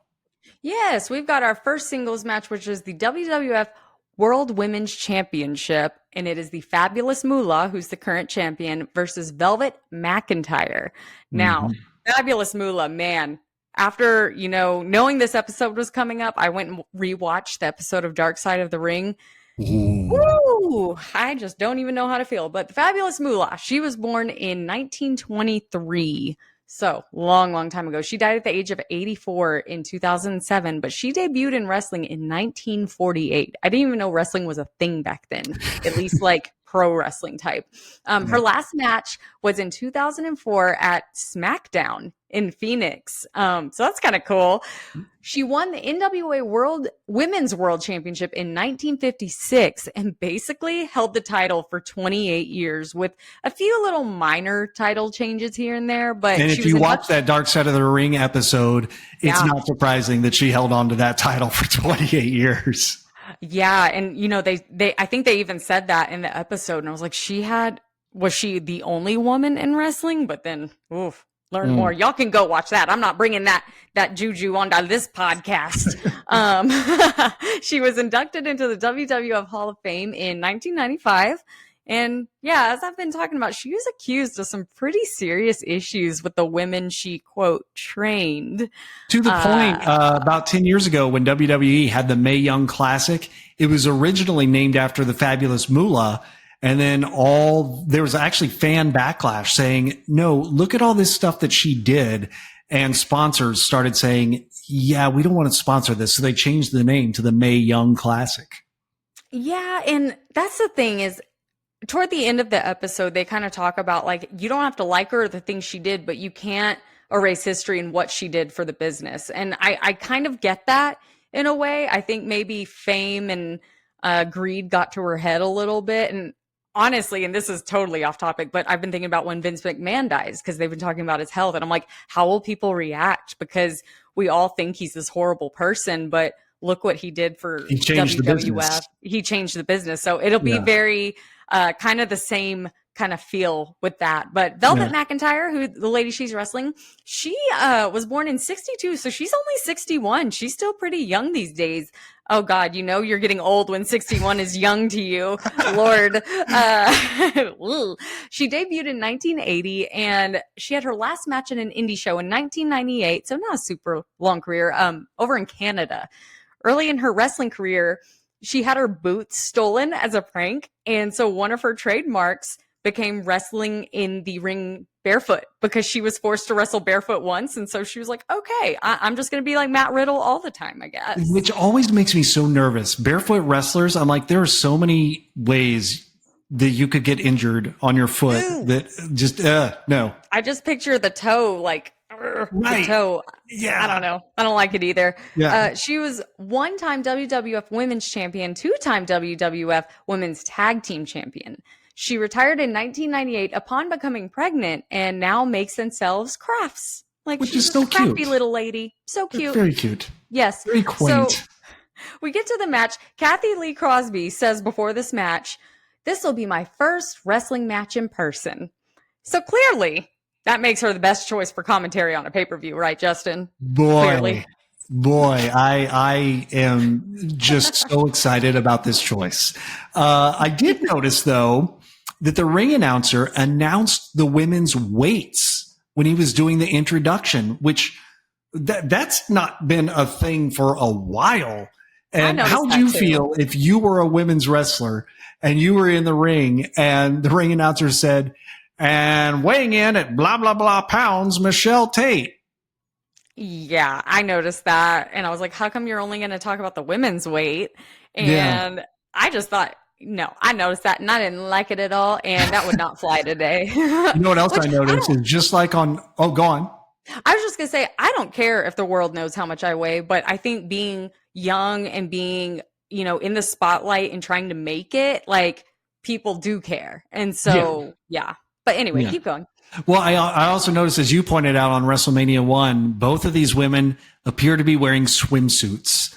Mm-hmm. And you can tell, like, it is straight up a swimsuit. It's not a piece of wrestling gear that is in the shape of a swimsuit. It is a freaking swimsuit. Now, The Fabulous Moolah was 63 years old in this Oh match. my God. Like Yes. we talked about on WrestleMania 1, how I always felt like she always looked old, but wow. Yeah. And, obviously, we can't talk too much about her accolades because of everything that she did do, but that's impressive. And I feel not enough people commended her for that, because think about it. When Sting was doing all this, like going into a table and stuff at like 63, 64, it was unheard of. And everyone was just really praising Sting, which he deserves. Sting is my favorite wrestler of all time. But it was just like a regular match for this 63-year-old woman. And I'm like, I'm in my 30s and my body hurts. So I can't imagine. And it was a match that, like, it was impressive how quickly they were moving and how well they were executing in there. And I have to tell you this, my wife, who, as we've talked about, is not a hardcore fan, and she doesn't hate wrestling. She watches it, right? Yeah. She was watching this match, and I'd like to give you a few quotes from my wife that came out during this match. She's tearing that bitch up. I can hear her saying that. Also, Moolah gonna pop a titty. There was that one. And also, it's over already? I could have watched that all night. And like the rest of the night, she was like, I just want more Moolah. I was like, well, let's watch the Dark Side of the Ring, and we'll. And y'all gotta know, Justin's wife is a highly educated woman. She is very smart. So to hear these things, it's very funny. That's funny. The Fabulous Moolah wins and retains her championship in just a minute and 25, which that sucks for your wife, man, because she could have watched that all night. I know. I was surprised how quickly it was over, but in that minute and 25, they were moving. I mean, it was like fast paced, and they were just going at it, maybe because they knew they only had about a minute and just said, get it in. Well, she's 63. She needs to, have her early dinner and go to bedtime. So. Wait, are you talking about me or Moolah? Oh, well, if the shoe fits, Justin, if the boot fits. Kathy predicts that the wrestlers will win the WWF versus NFL Battle Royal because the wrestlers are bigger. Not because they're skilled, they're bigger. I don't think she understands that it's not a team sport. Like, there's one winner. Like, glad you're here, Kathy. Where the hell is Susan? Where's Susan? No. I'll even take no Susan. I'll even take that Susan. Yeah, so I guess she just. We should have a doll that says Susan, and you pull the string, and it either says no or uh-oh. I'm going to Google that. Surely you can get that made in this day and age. You can get anything made on the internet. Back to the ring. Fink introduces Classy Freddie Blassie, who is managing Nikolai Volkov. As always, Volkov asks the crowd to stand up as he sings the Soviet national anthem. And of course, he's interrupted by Corporal Kirchner's music. Well, the dubbed-in version, complete with generic crowd sounds, of course. But he gets these crazy lights going off all over the ring, and it's like, for Corporal Kirchner? Like, really? Like, that's like going to a concert and they set off the pyro for like Josh Groban. You raise me up. Raise me up. Golly, take me to Chicago, Justin. Take me to this match. We have a flag match between Corporal Kirchner and Nikolai Volkov, both of whom we last saw most recently on the Wrestling Classic. I'm not sure if it's this portion of the show or which city it was in, but somewhere in here I noticed that Dave Hebner is the referee, which we just saw him in NWA on Starrcade, so he made the jump somewhere within the past few months to the WWF. Okay. So the rules of the flag match, every flag match I've ever seen, the rule is whoever gets to their flag first and raises it wins. It's a flag match, right? Mm-hmm. Remember that. Just remember that. Okay. Well, I appreciated Nikolai's high-waisted brief in this match. Love a good high-waisted brief. Yes. Yes. That's the shape of a lot of, shapewear that women, the skims that Control Kim top. Kardashian makes. Yes. Control top. So I think he was trying to hide some of that belly or something. Maybe he had a few too many beers the night before. So he had a high-waisted brief. It was nice. Well, he's from the Soviet Union. He had too much borscht. Borscht. Or wharf. Anyway. Wharf. Okay. The match quickly goes to the outside where Kirchner got busted open. I have no idea how he got busted open. I didn't see it or anything, but Freddie Blassie says, "Get back in there, you yellow dog." Insults were so great back then. I love old people's insults. They're so nice. Like, what is a yellow dog? Nice. Who cares? I'm a golden retriever. I'll take that. That's great. That's fantastic. Now, back in the ring, there's a ref bump, and Blassie tries to throw his cane to Nikolai, but Kirchner catches it. He whacks Nikolai with a cane, covers him for the 1, 2, 3. Wait, what? What? A flag match, and he covered him for the 1, 2, 3? Yeah. Yeah, that's right. Nobody had to grab the flag. It was just a regular match, but commentary says that Kirchner now has the right to wave his flag, which is the lamest stipulation I could think of that you could do for something called a flag match. Am I nuts? No, like I didn't even catch that because I was just watching it and I see a pin. I'm like, oh, okay, he won. I didn't even catch that. But yeah, so the stipulation is you get to wave your flag. Like if you win, that's so silly. Yes. That's so weird. Well, I was just shocked that America cheated. America is the heel. Like such conflicting emotions for the audience because yeah, like he whacked him with that cane when the ref's not looking. I was like, oh, now Russia's the good guy? What? Yeah. Maybe Iron Sheik was right. Maybe I don't know. Well, Gene Mean. That's all I hear when I hear. Speaking of Gene Mean, Chet Kopic now announces Gene Mean, who's giving the introductions for the WWF NFL Battle Royal. Now, Gene explains the rules, but he doesn't mention that both feet must touch the floor. I think that became a thing in the 90s. You remember there was that one Royal Rumble where Shawn Michaels went over and everybody thought he lost, but only one foot touched. Or maybe neither foot touch or something. And so he got back in and he won the Royal Rumble. I wonder if after that is when it became a thing. I can't remember, but it had to be because, and then there was some recent Royal Rumble. I want to say it was Kofi, but maybe it wasn't Kofi where like both feet kind of touched the ground and he kind of pretended like it didn't happen. Right. And then they eliminated him anyway because they were like, everybody saw it, dude. Sorry. Yep. Like, you just gotta go. Good thing he wasn't meant to win that one. Yeah, right. So Gene introduces our special guest timekeeper, Claire Peller. Do you know who Claire Peller is? I don't. Who is that? Claire Peller is the one from the Arby's commercials who would say, "Where's the beef?" Oh, yes, this woman. I didn't know who she was. Yeah. I had to ask husband Mark, and I had to say, I was like, who is this woman? He's like, it's the Where's the Beef lady. And I was like, oh, I thought it was like a weird like Mrs. Doubtfire cosplay or something. Like, I had no idea who she was. Well, then Gene introduces our special guest referees on the outside of this battle royal, Dick Butkus, football legend, and Ed Too Tall Jones. So that's pretty cool. The crowd seemed to enjoy seeing them. So take us through this battle royal, Michelle. Yes, so there were 20 men in this WWF versus NFL battle royal. There were too many men.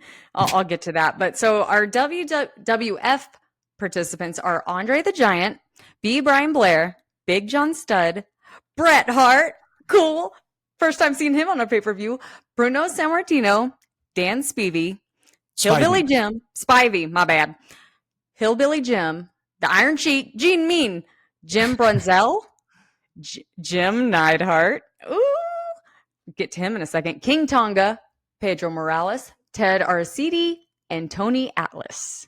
Cool. So for the NFL, we've got Mr. Handsome Bill Fralick, Ernie Holmes, Harvey Martin, Jimbo Covert, Russ Francis, and William Perry. That long distant uncle of Jack Perry's who played football apparently. Now, something just triggered in my head, and my head is 1,000 places. What's her name? Claire Peller, the Where's the Beef lady. Did she have a mic in her hand? Because I feel like she was waving something around and maybe it was a mic and she was supposed to say, "Where's the beef?" So people knew who she was. But because it looked like she was saying something too. So if you're watching on YouTube, it kind of looked like she was going But like, Yeah. we couldn't hear her say it because she didn't know she had a microphone in her hand. I don't know. Maybe she was Now just that you old. say that, looking back, she's just old boomer. She's a boomer, Justin. Yeah, you're right. Because I do I have this Well, she's photograph not a memory. boomer. She's a tumor. Anyway. Warf. Sorry. So yeah, she was moving something around, but that's why I didn't know who she was. Yeah. Because I was like, who is this random old lady? But obviously I was born in the 90s. Now that ring was packed in the beginning and it was a little too packed. And I think they said something like this is a combined 5,000 pounds of weight. And I'm like, how is that thing not collapsing? Because they didn't even have any room to wrestle at all. It was a lot of forearms and punches and not much else. Yeah. And I don't know. I felt like there were too many football players in this pay-per-view. Did you not have a full enough roster? I mean, I don't know. I feel like people, even now today, people who watch NFL, they're still not that. I mean, the majority is still not that interested in WWE. I mean, maybe if you put Patrick Mahomes in a match, they would care. Right. But for all of these random linemen and stuff, I don't know. I thought it was lame. Yeah, because a lot of these guys were already retired too. So it's that's even more lame. Ew, yeah. I did hear Gorilla's "it's happening" phrase that you like. It's very happening. Yeah. Speaking of commentary, Ernie Ladd was a guest commentator for this. I love Ernie Ladd, and it makes sense because he's a former football player and a former wrestler. And I just love him. I especially love his voice. He has this voice that just calms me. I want him to give me advice in a barber shop while he sits on a bench reading a newspaper. Oh, how specific. You know what I mean? Just sitting there and they're doing your hair and he's like, I don't know about that, young man. I've seen a lot of things. I love Ernie Ladd. Anyway, go on. Well, this was the first pay-per-view appearance by Bret Hart, as well as Jim Neidhart, who is Natalia's dad. I think a lot of people know that Natalia is somehow related to the Hart family, but no one really knows. So there you go. That's her dad. And they were wearing... and if you notice, they were wearing the blue and black. So this was before they switched to wearing pink and black, the whole Hart thing was. So that was kind of cool to see. Right. So we've got this wrestler in here, the Refrigerator. We got to talk about his outfit because you know me and the outfits. So I thought at first he had a red singlet with blue pants on over it. And he had as he's wrestling, he had a major whale tail situation, in the 2000s when the girls would pull their thongs up and you could see that. That was such an awful time to be a high school senior. That was really I hated it a lot. Well, they were giving themselves wedgies, but just to get the whale tail. But then I realized, okay, so I'm really watching this. I'm very invested at this point. The red singlet, it was only attached in the back. It wasn't attached in the front because you could see a full line of his belly showing. And so I feel like the back was sewed to the pants, and I realized, this isn't even trying to be funny. I think they did that because I think they were trying to cover his butt crack. I noticed this too. And at first I thought that the snaps that go up in the gooch got undone. But then I realized singlets don't have that. That's a women's, whatever they call it. Bodysuit, leotard looking thing.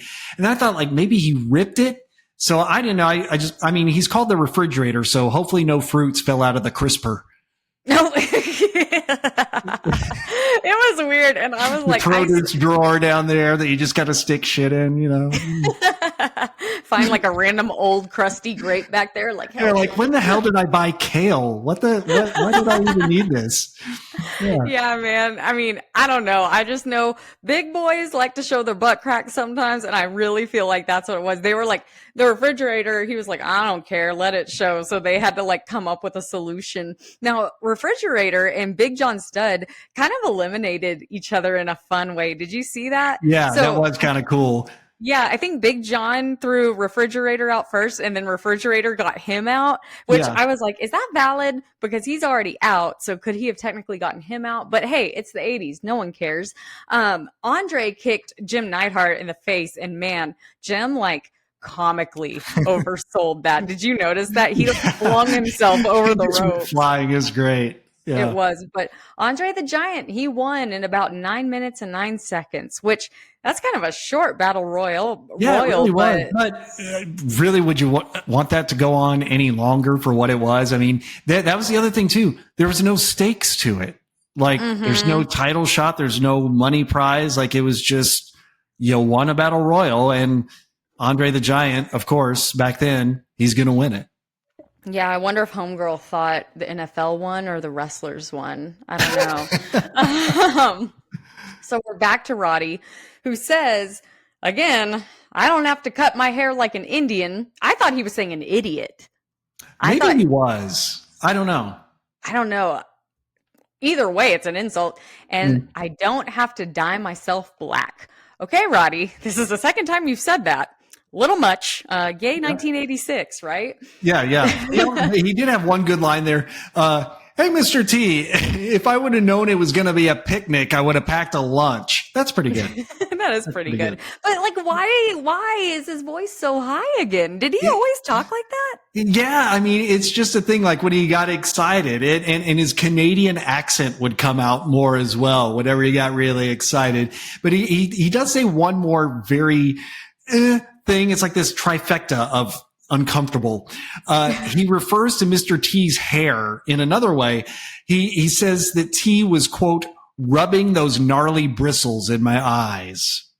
And I was like, oh my God, I need to take a shower. I feel gross now. Well, what's crazy is the crazier stuff that will happen later in the 90s, in the 2000s when we knew better. Like, what? Yeah. Anyway, Gene interviews football player Jimbo Covert, who says he got cheated before the Iron Sheik interrupts. And he ends his rant with Iran #1, but then gets cut off before he can hop to on the USA. Man, I almost turned it off right there. That's just unfortunate. But we do have the main event in Chicago to get to.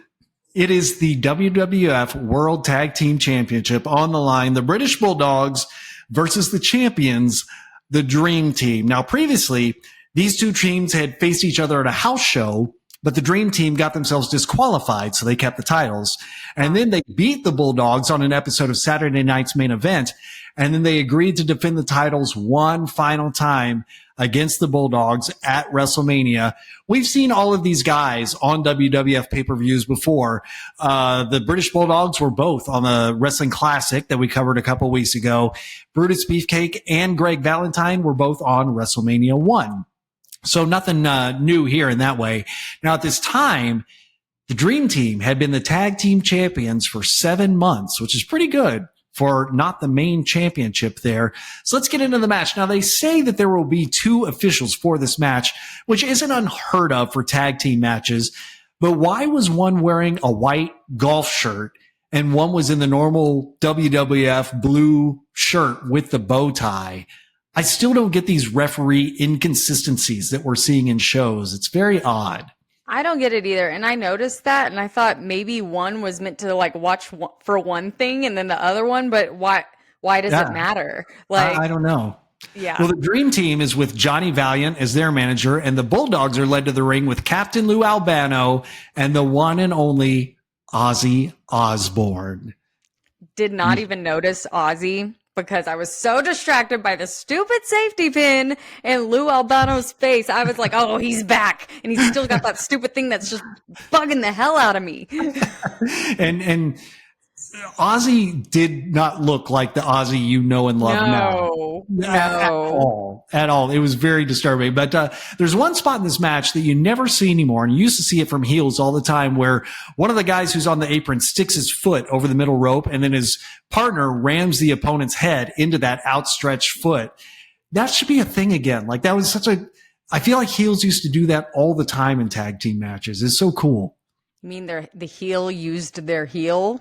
Hey-o. Is that what you're saying? Hey-o. Hey-o. Well, Kathy Crosby starts talking about again how this is her first wrestling show live. And it was really funny because she starts to talk about, she's like, well, my grandpa used to watch wrestling, and then Gorilla or someone just cuts her off. He's like, no one cares. No one cares that your grandpa watched this. You're done, Kathy. You're done. We needed Ernie Ladd back out there. Shut up, Kathy. You're done. We're cutting you off. Well, wait, speaking of commentary, we got another Gorillaism during this match. Power slam and a beauty. Or these are all phrases he said many times. Yes, or back body drop and a beauty, clothesline and a beauty. Yeah, that's one of his too. Huh. Well, speaking of that, Brutus, he threw, it was one of the Bulldogs in the air and basically just like dropped him, like forgot about him. And Gorilla mentions that being Brutus's new move. And that landing, if you saw it, that looked painful. Oh like, man, I was he a little worried. slammed down. And the way he landed, kind of his neck kind of, I don't know. It didn't look great, but I mean, it looked great, but it looked painful. Yeah. Now, one aesthetic thing that I noticed during this match, now when we watch WWE tag team matches, and they've done it this way for a long, long time, we have one team, if you're looking at it from the hard camera, we have one team in the upper left-hand corner facing the hard camera. The other team is in the lower right corner on the side so that the hard camera doesn't get a shot of his back. But they reversed it on this one. So you had one team on the lower left and the other team on the upper right. And oddly enough, like it threw me off. I couldn't get like a sense of focus on which way we were looking at any certain point. Did you see that? I did. And that's so weird that you say that, because I remember feeling like something was off, but I couldn't pinpoint it. Yeah. And so, I wonder why they did that. Do you think that'll be a thing going forward, or do you think this is like the only time we're going to see it that way?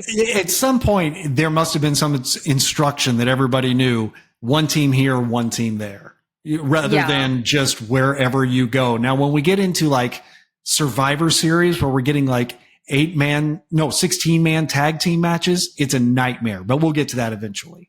Oh, I'm sure. Well, and this happened to me not once, but twice. So I kept thinking that Kathy lady was just wandering around the ring, because I kept seeing this blonde woman in a pantsuit just wandering around ringside, but it was Ozzy. It was Ozzy that was just wandering. I thought it was that Kathy one, because I kept like, the first time I was like, why is that woman just down there? And I just assumed it was Kathy. And then it was Ozzy. And then it got me again, like later on in the match. I was like, oh, I'm turning into Roddy and our uncle. It's getting higher and higher as I go. But that's how weird Ozzy looked here. Bleach blonde, like feathered hair and a pink pantsuit is very odd. Another thing that I like during this match that you don't see much anymore is tag team partners telling each other what to do. Like double team moves, it seems like they have this psychic connection now. They know what to do. Mm-hmm. But I noticed that Valentine telling Brutus where to put one of the Bulldogs, because Valentine had some idea of a move that he could do to him. Really nice touch. Makes it feel more spontaneous rather than pre-planned. Now, the ending here, it happened so quickly that honestly, I missed it the first time. I was making a note to myself and heard the bell ring, and I didn't even know. And then even on the replay, I couldn't like really tell what happened. It seemed like a fast count. What happened there? Okay, so it was fun. It was a little different. So one of the Bulldogs was standing like kind of behind the turnbuckle, right? Mm-hmm. And so other Bulldog rams Greg Valentine into Bulldog behind the turnbuckle and knocks out his own partner and Greg Valentine. Greg Valentine is now knocked out and falls down. So basically, Bulldog number one used Greg Valentine, or used his partner to ram heads together and knock out Greg Valentine. And then Greg Valentine took the pin because he was knocked out. So interesting. That's kind of fun. Happened. Well, the Bulldogs won the match and the championship. They're the new champions. Just about 13 minutes for that match. I think that's the longest one we've seen here so far. After the match, Gene interviews Ozzy, who sounds exactly the same as he does today. He also interviews Kathy Lee Crosby, who unfortunately also sounds exactly the same as she did on commentary this entire night. Thank God. That part of the show is over, because we're off to Los Angeles, where we see our commentators, Jesse Ventura, Lord Alfred Hayes, and Michelle. We've got Elvira, aka Miss Cassandra Peterson, on commentary. She is the mistress of the dark herself. I love her so much. Commentary maybe it's not her thing. Have you ever met Elvira? I have. I've even ridden a plane with Elvira. I did not know that. I Yes. just assumed that maybe you had met her at like a convention or something. I did. I met her at Scarefest in Lexington and then also at Texas Frightmare Weekend. But after Scarefest, she was on my flight back to Dallas. And so I actually noticed her handler. She is this woman that travels with her, and this woman is super like ripped and buff. And that's how I noticed her at first. And then I was like, oh my God, that's Cassandra Peterson with her. Because she's Cassandra when she's not in makeup, obviously. But I wanted to talk to her so bad, but I didn't want to bother her. But well, anyway. she has a connection to this podcast as well, because in our time machine, you hear Pee Wee, Right. and she is in Pee Wee's Big Adventure in a very small part. That is correct. You are Pretty correct. cool. And so there you go. She is in our podcast. She is connected. So we've got our very first match in LA. It was a singles match, Hercules Hernandez versus Ricky Steamboat. So we actually already saw Hercules Hernandez. You just didn't know it. He was last seen on the NWA Starrcade in '83, our very first episode, as assassin number 2. Remember how we talked about like these assassins, what was ever going to happen with them? Yeah, that was him. And then of course, Ricky Steamboat, we saw him on the Wrestling Classic. So Hercules Hernandez, now hear me out. If you look at him, it's like Sami Zayn, Sheamus, and Drew McIntyre had a baby. Now, so the face is Drew, the size and like the skin tone is Sheamus because he's super pale pink, and then the hair and like his movement style is Sammy. Okay. Yeah, I can see that. On the other side of the ring, I did notice that as Ricky Steamboat was being introduced, he was busy gently folding his robe to give to the ring attendant because, as we all know, Ricky is the nicest man in wrestling. So. Oh, yeah, he is. And that's why he's going to be on AEW again this week, right? Or he was last, or was it, he was on Collision? I don't know. They feature him a lot. And I love it so much, especially because we've been talking about him so much. But this was another one of those matches where I really noticed how super loose the ropes were again. Yeah. Well, and they were moving so fast in this match, you could really notice it. I mean, honestly, this match and the women's match were like the two most fast-paced matches of the night.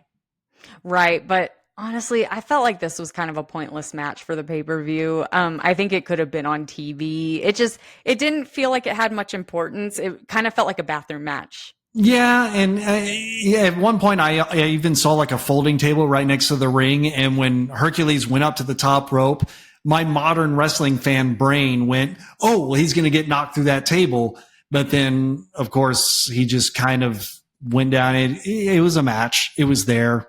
Yeah, it was just, I don't know. Ricky Steamboat, he won in about 7 minutes. I just felt like this was, at this point, it was feeling like a long pay-per-view, and I just felt like it didn't really need to be there. But hey, if Ricky Steamboat gets time, especially on a pay-per-view, I will appreciate it because that man is amazing. Yeah. But tell me about our next match. This is another one that probably didn't need to be on pay-per-view unless you just really needed a let me up match. That's kind of what this was. Adrian Adonis versus Uncle Elmer. Now, we saw Adrian Adonis on the WWF Wrestling Classic a couple of weeks ago, but let's talk about Uncle Elmer, who was born in 1937, died in 1992 at the age of 54, and actually had his last match in 1989 at a USWA house show right there in Memphis, Tennessee. Now, he was part of the stable in the WWF called the Hillbillies. So there was Uncle Elmer, Hillbilly Jim, Cousin Junior, and Cousin Luke. Now, what's interesting is after retirement, Uncle Elmer is credited with training future WWF star, who we will see many times, Hardcore Holly. How about that? That's cool. And probably one of the most famous things in Uncle Elmer, probably the most famous things he ever did in WWF was he married his real life wife on an episode of WWF Saturday Night's Main Event. Kind of cool. Was it one of his cousins that he married, considering the whole shtick? Let's get to the match. This was the point, actually, in the night, this match, where I realized that the ring announcer in Los Angeles is Lee Marshall. And in the late 90s, WCW, he was known for calling in from the road to promote future WCW events. And you get like a little graphic on the screen. It was really cool. And at one time, he was also the voice of Tony the Tiger on those commercials. They're great. That was him. How about that? That's incredible. Yeah. Cool. You were actually really good at that Tony Why, the thank Tiger you. impersonation. I shall send in my tape. Yes. So if Tony the Tiger is even still a thing, we're losing Ronald McDonald. Now we're going to lose Tony the Tiger. What is happening? But, all right, Justin. So they were like, oh, Starrcade did 2 locations. Now we have to do 3. Did they have to do a weird drag match because Starrcade did it? Like, because it's literally the same thing. It's someone in drag and they're trying to undress him. Like, yeah. What? Adrian Adonis, when we saw him on the Wrestling Classic a couple of weeks ago, definitely a different look. He had on the leather. He was a tough guy. And here he's wearing a muumuu, basically, and like weird makeup, like smudged all over his face. But on this show, I'm sure you noticed, Adonis is managed by Jimmy Hart, complete with that megaphone. Now, at some point during this match, Jimmy's megaphone gets switched to siren mode, and he will not turn it off. And I was about to rip my ears out. Yes. It was so bad.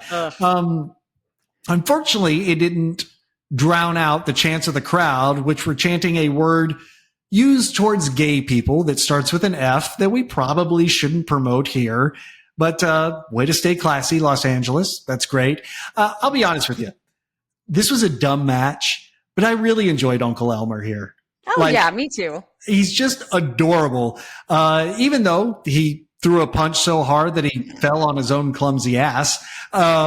He was just, it was fun. Now, Vira is talking about Adonis on commentary there during this match and says she's never seen so much cellulite in one place at one time. So she's never been to a strip club here in our city. Apparently. Elmer misses a leg drop. He gets pinned, and that's the last time we're going to see Uncle Elmer on a pay-per-view, but we will always have his glue. Boo. Elmer's. Boo. You remember when you had like the white Elmer's glue, but then out came that blue gel-looking glue that was also made by Elmer's? That was It was like 99 cents, but we were poor, so we still had to get the 69-cent white glue. But you know what? I like the white glue better because you could spread it all over your hand and your arm and then peel it off. The gel wouldn't do that. So we should do that with our face. We should like smear it all over and then like, wow, like let's not do it to our faces. Let's do it to our spouses and make them have the glue on their face and then we can peel it. Or our niece and nephew. Yes, that's even better. She would love it. That little girl, she kept trying to wipe her nasty Cheeto fingers on me at the football game on Friday. It was so gross. And the more like of a stink I made about it, she was like, ha, ha, ha, chasing me with her Cheeto fingers. Yuck, yuck. So yeah, Hi, that Shiloh. little girl. Hi, Shiloh. Yeah, she deserves glue all over her face. But anyway. We get a backstage promo with Hulk Hogan after this match. But literally all I can pay attention to is you can still hear Jimmy Hart's siren going off on his megaphone. So somewhere there's still an open mic somewhere and you could just hear that damn siren. Zero idea what Hulk Hogan said here. None. Yeah. So let's go to the next match. Yeah. It's okay. It wasn't important. I feel like Hogan gets way too much backstage camera time, not going to lie. But anyway. Especially on this show. Exactly. So we've got the tag team match. It's the Funk Brothers versus Junkyard Dog and Tito Santana. So a lot of these guys we've already seen, but one we haven't seen is Hoss Funk. Now, he was born in 1941 and he's still alive today at the age of 83. He debuted in 1963, and his last match was in 2018 at a TV taping in Tokyo, Japan. Now, all of you are thinking, Hoss Funk, who's this guy? Well, he's better known as Dory Funk Jr., not Tory Funk, Dory. Yes. He was the promoter of the NWA territory in Amarillo, Texas, which we kind of talked about with Terry Funk. And behind Lou Thez, the longest title holder of the NWA Heavyweight Championship, went into the WWE Hall of Fame in 2009. Yeah. Pretty cool. So we saw Terry Funk, Junkyard Dog, and Tito Santana all on the Wrestling Classic. So we already know a little bit about them. Now I must say, when we got to the ring for this one, I see Jimmy Hart is with the Funks, and that's why we could still hear that siren, because I guess the ring announcer mic was still on, or the crowd mic, and we can still hear the siren when we get here, I was going nuts at this point. He finally noticed it and turned it off, but oh my God. Right. It was kind of weird that he was involved in 2 matches back to back. Like that is something we never see now. So, I thought, because I get Johnny Hart and Jimmy Hart real confused. Wait, is that who I get confused? Yeah, the Charlie Brown guy. Jimmy Valiant. Valiant, that's who I get confused. And Johnny Valiant was on earlier in the night. Yeah. Yes. Johnny and Jimmy Valiant, that's who I get confused. Yeah. There you go. Well, not going to lie, Justin, at this point, I'm starting to think, man, this pay-per-view is long. Yeah, it started dragging. It started getting a little bit, okay, let's move it along here. Yeah, but a really good highlight of the match for me was when the Junkyard Dog, he was ramming Terry Funk's head into the turnbuckle over and over, and the audience was even counting with it. And it was just, both of their selling was so good. It was just such a cool moment for me in this match. Yeah, and Terry's selling, he was just selling like crazy throughout this whole match. And he always did. I mean, Terry was just always great in making his opponents look good. But one of his things that he did in this match, and I've seen him do it in other matches, is when he's like so like worn out and just like beaten up that he starts throwing these wild punches at thin air.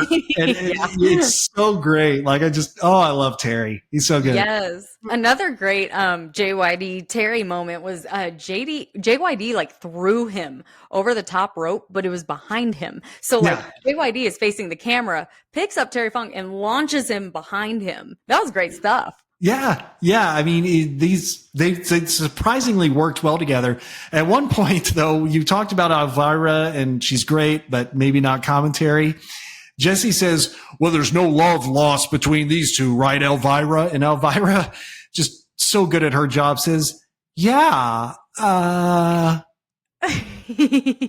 that's what I realized. Like, there's really nothing more annoying than non-wrestling fans talking about wrestling. Like, if you notice that, like, even if you're at a party and it's on and there's some non-fans there, you immediately want them to shut up because they will just start saying things and asking things and making fun of things. And it's like, and you're like, you don't know, you don't get it, you don't understand. Buddy, yeah. I don't come to where you work and pull the dollar bills out of your thong. Shut up.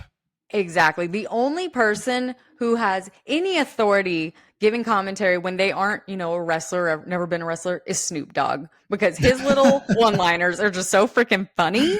That's like, true. At least be funny, because Snoop Dogg never sounds clueless like these people. And I kind of blame the commentators, the other commentators, because they're treating it, these guest commentators as if they are wrestling fans. Like they set him up. Like he asked Elvira that question, and so she's like, what?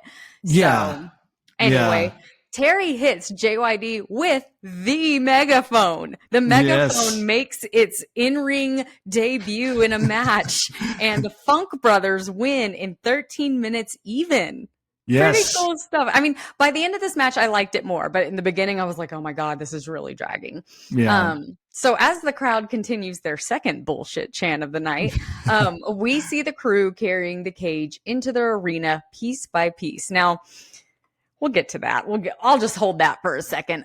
We join Hogan as he's working out backstage. And at this point, I'm like, why are we watching him working out? Like, why are we so obsessed with Hogan? And I even texted you. I was like, is it because I'm a 90s kid that I don't understand what the obsession was with Hulk Hogan? Yeah.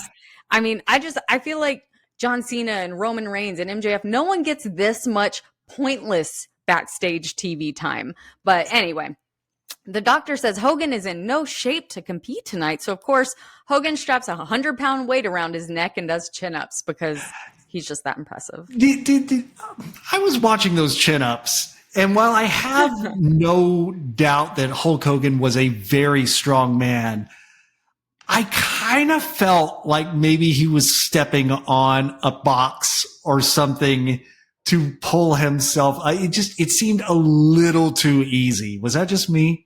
No, we didn't see his feet. And I know those chin-ups are hard because I did CrossFit.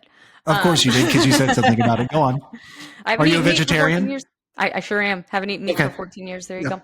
But yeah, no, I agree with you. I totally think, and I was like, that would be way more impressive if we show his feet. WWF show his feet. Anyway, Jesse interviews Bobby Heenan and King Kong Bundy. Will someone please tell Bundy which camera to look at? Because every time the camera shot changed, he switched to the camera that wasn't on him. Like he would finally have the right one, then he would change it. Oh, it was so distracting. Yeah. So distracting. But Elvira tosses to Vince and Susan back in New York. And really, they add nothing of value. This was just all clearly being done to cover up the building of the steel cage. They were just wasting time. Right. Which, okay, I can appreciate it because now it'd be like a random Taco Bell commercial, which, hey, that can be enjoyable too. But take us to the steel cage match, Justin, the main event, the end of the whole pay-per-view. The main event of the evening, steel cage match, WWF World Heavyweight Championship, the champion Hulk Hogan versus King Kong Bundy.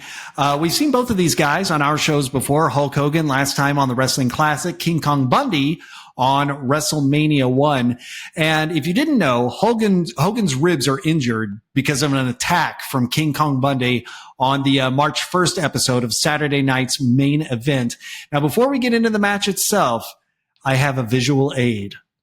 Are you ready for this? Aid? Yes. Yes. So if you notice on the poster for WrestleMania 2 that we posted on Twitter, Hulk Hogan's wearing a championship belt that looks kind of weird, and it does not match the one that he is wearing in this match that he brings to the ring. Hold one moment. Oh, man, this is exciting. This is the one he brings to the ring. Oh. This is known as the Hogan 86 championship belt. You can see it there. And I need to get it repaired because the backing is kind of messed up. But yeah, so oh my God, it's heavy. But there were several different designs that were used during Hogan's reign of this belt. So this was just one of them, which is pretty cool. But anyway, let's get into the match.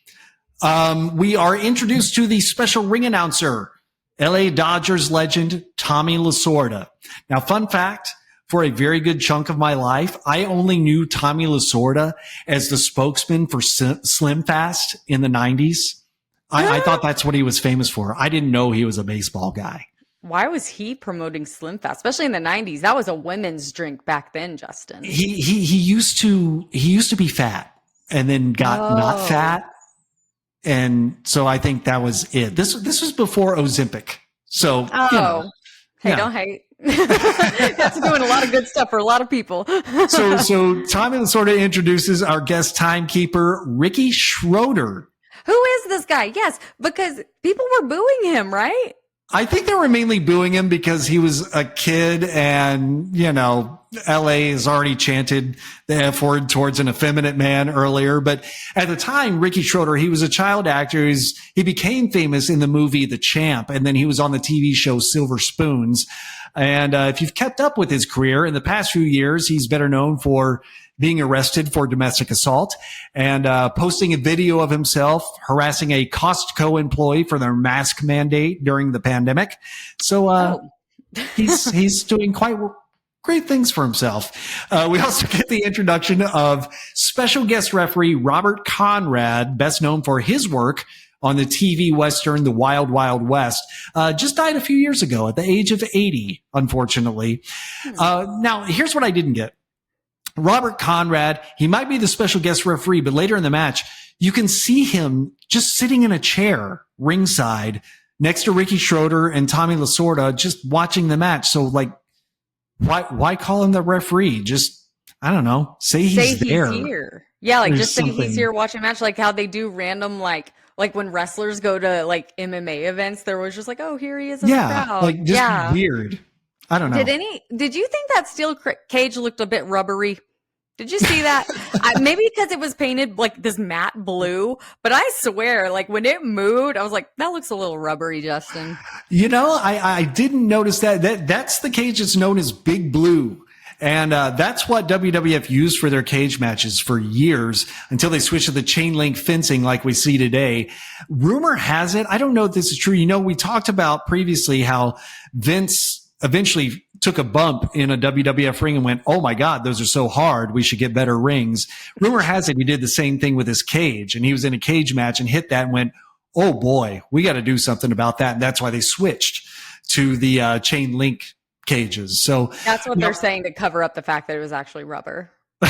It's like those things in Discovery Zone, the crisscross things, you know. Oh my God, I hated those because you would think, oh man, because like I'd be like, I'm going to jump on this and think it would hold me. Then I just fall through the floor and like break my neck. That is terrifying. It's terrifying. But now you remember all those cage matches that we've seen in the NWA where escaping the cage was not an option. It was pin or submission inside the cage. It was just there to keep everybody in and everybody else out. For this match, the only way to win is escape the cage via climbing over or going through the door. Big change from NWA, the exact opposite actually of the NWA. You're starting to see the difference between the two companies. Right, definitely. Well, all I know is right when Bundy started bleeding, it was like right when he opened up, there was an up close shot of the Hulk. I don't know why I call him the Hulk Hogan, the Hulk, giving him, King Kong Bundy, some punches to the face. They should not have zoomed in there. I don't know if Hulk Hogan was like, ew, blood. But I mean, he was pulling those punches like 5 inches from his face. I was like, that should have been zoomed out. That was a bad shot. I hate when that happens. Yeah. Well, I will say by this point in the night, it's time to stop with the guest commentators. Okay. Yeah. It's one in every city and it is going downhill fast. Elvira was killing me, man. And it kills me to say that. But at one point it did make me laugh. She goes, why don't they stop this? And I'm like, you're Elvira. Come on. Yeah. What? And then, oh man, she said, this was the wrestling match of the decade. Really, Elvira? Was it? Was it? Maybe she left some words. This is the only wrestling match I've seen in a decade. I don't know. That basically overdoing it. But finally, Hogan climbs the cage, drops to the floor before Bundy can get to the door of the cage. He wins the match, retains the championship in about 11 minutes. How did you feel overall about this as the main event of WrestleMania 2? I thought it was kind of lackluster, Justin. I didn't love it. I felt maybe it was just I felt drained and I was like, this is the third main event I've seen tonight. And I don't think it was that great. I really don't. I've seen, maybe I'm just, conditioned in my 2024 mind of what a main event should be. But I feel like that was a random filler match on a random AEW Rampage episode. Like I didn't think it was that special. Did you? Yeah, no, it definitely, and a lot of reviews of the show also said, yeah, the main event just, it wasn't there. It wasn't much at all. So, you're not alone, but we go back to Vince and Susan in New York, who literally, they just say good night and send us home. They were out of time. So we got out of there. So let's talk about what happened after this pay-per-view. You want to take that? Yeah, let's do. So Paul Orndorff would continue his on-screen partnership with Hulk Hogan before turning on him, and that sets up a big feud between those two. So that's fun. George Steele and Randy Savage would continue their feud over the Intercontinental Championship into 1987, with Randy even putting the managerial services on the line. So, of course, Randy won every time. George Wells would leave the WWF shortly after the show, moving on to the Continental Wrestling Association before heading to World Class in Dallas, which we kind of talked about earlier. Now, after this show, Roddy Piper took a break until August when he turned as a good guy to begin a feud with Adrian Adonis, which I don't know if Adrian's going to stick with the drag aesthetic. I don't know. That was probably just to compete with Starrcade. Andre the Giant's health began to take a turn for the worse, unfortunately, after this pay-per-view. He took a break from the ring, which during this time, he filmed his part in The Princess Bride. And so he wouldn't return in time for the build-up to WrestleMania 3. Now, I got in trouble, Justin, because we have a dedicated listener named Micah who also happens to be our cousin. And I got a long text message about how I've never seen The Princess Bride and how I need to see it because I had mentioned on that previous episode that I never saw it. And what was weird is the one time I did kind of see it, I was with our other cousin. But so apparently we need to watch this, Justin, especially he mentioned for Andre and Andre's great moments. And there's apparently a scene where Andre lets out a really long fart. And I don't know if the fart is actually in the movie or if they like took it out of the sound, but everyone's just looking around. I don't know. So that makes me do want to. I'm immature, so I want to watch to see a fart. Hey, you gotta love a good fart joke. You got to. Yes. So Hercules Hernandez would begin a brief feud with Hulk Hogan. King Kong Bundy would continue to feud off and on with Hulk Hogan while also forming a team with Big John Studd. That makes sense to me for them to be a tag team. Hulk Hogan's title reign continued throughout the rest of the year as he feuded with numerous bad guys, but on the way to WrestleMania 3, because apparently he's the one big guy that they have. They just have to keep promoting the Hulk. But final thoughts on this pay-per-view, Justin. What'd you think of WrestleMania 2? You know, I know that they wanted to outdo WrestleMania 1. In terms of spectacle, they probably did. But as a wrestling fan, I feel the same. I feel the same. Nothing really just made me go, oh boy, what a success. You know, Yeah. It started feeling long, and there were a lot of matches that were like, they would really need this here. Probably not. I agree with you. The first WrestleMania, you know, I watched it and I was pumped. I was hype. I was like, this is the WWF. Like, this is why it took off. And this one, it's like they tried too hard. It felt like a try hard to me. They brought in way too many spectacles, I guess, as you said, and none of them paid off. None of them, worked out. So to me, it kind of felt like, screw the wrestling fans. We're going to appeal to all the people who don't watch wrestling to try to bring them in.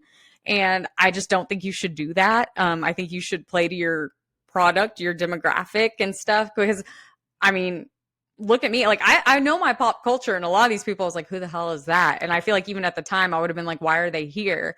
It's kind of like how, you know, Bad Bunny and Logan Paul, they had to really prove themselves because wrestling fans weren't having it until we saw them in the ring. And we were like, oh my God, they're actually really good. But when we get like those random singers on WrestleMania or whatever that were like, why is this person performing? I think at Royal Rumble, we had that random country singer and people were booing, remember? Yeah. And like throwing stuff because we were like, who is this random country singer guy and why is he here? So that's kind of what it felt like. It kind of just felt like they were trying to be more mainstream and it failed.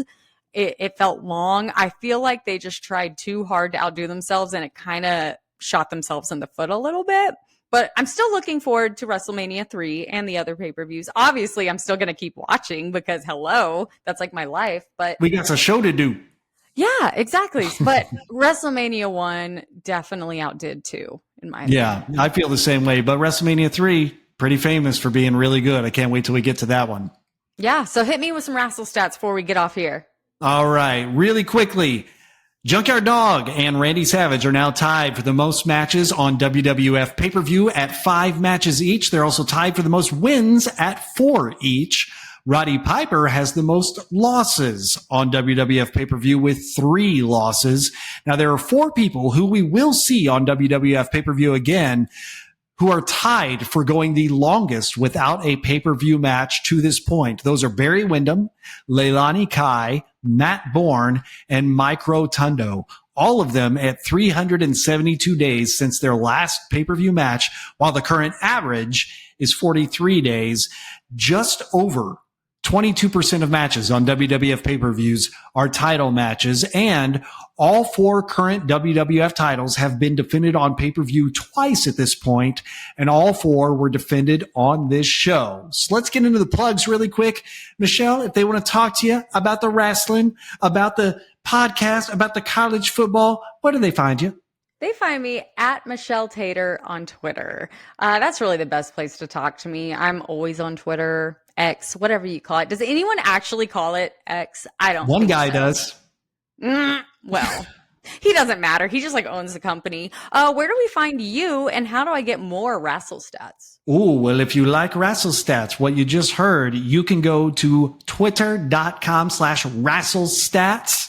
And right there is where I post stats almost every single day of the week for AEW, WWE, TNA, and Ring of Honor. Check those out. I'm updating them constantly on a daily basis, or you can just follow me over at Justin B. Tate. Cool. Well, what do we got next week, Justin? Next week's episode, we're flipping back on over to NWA in the timeline, Starrcade 1986. And if there was just one thing I had to say to close this out, what would it be? Uh-oh.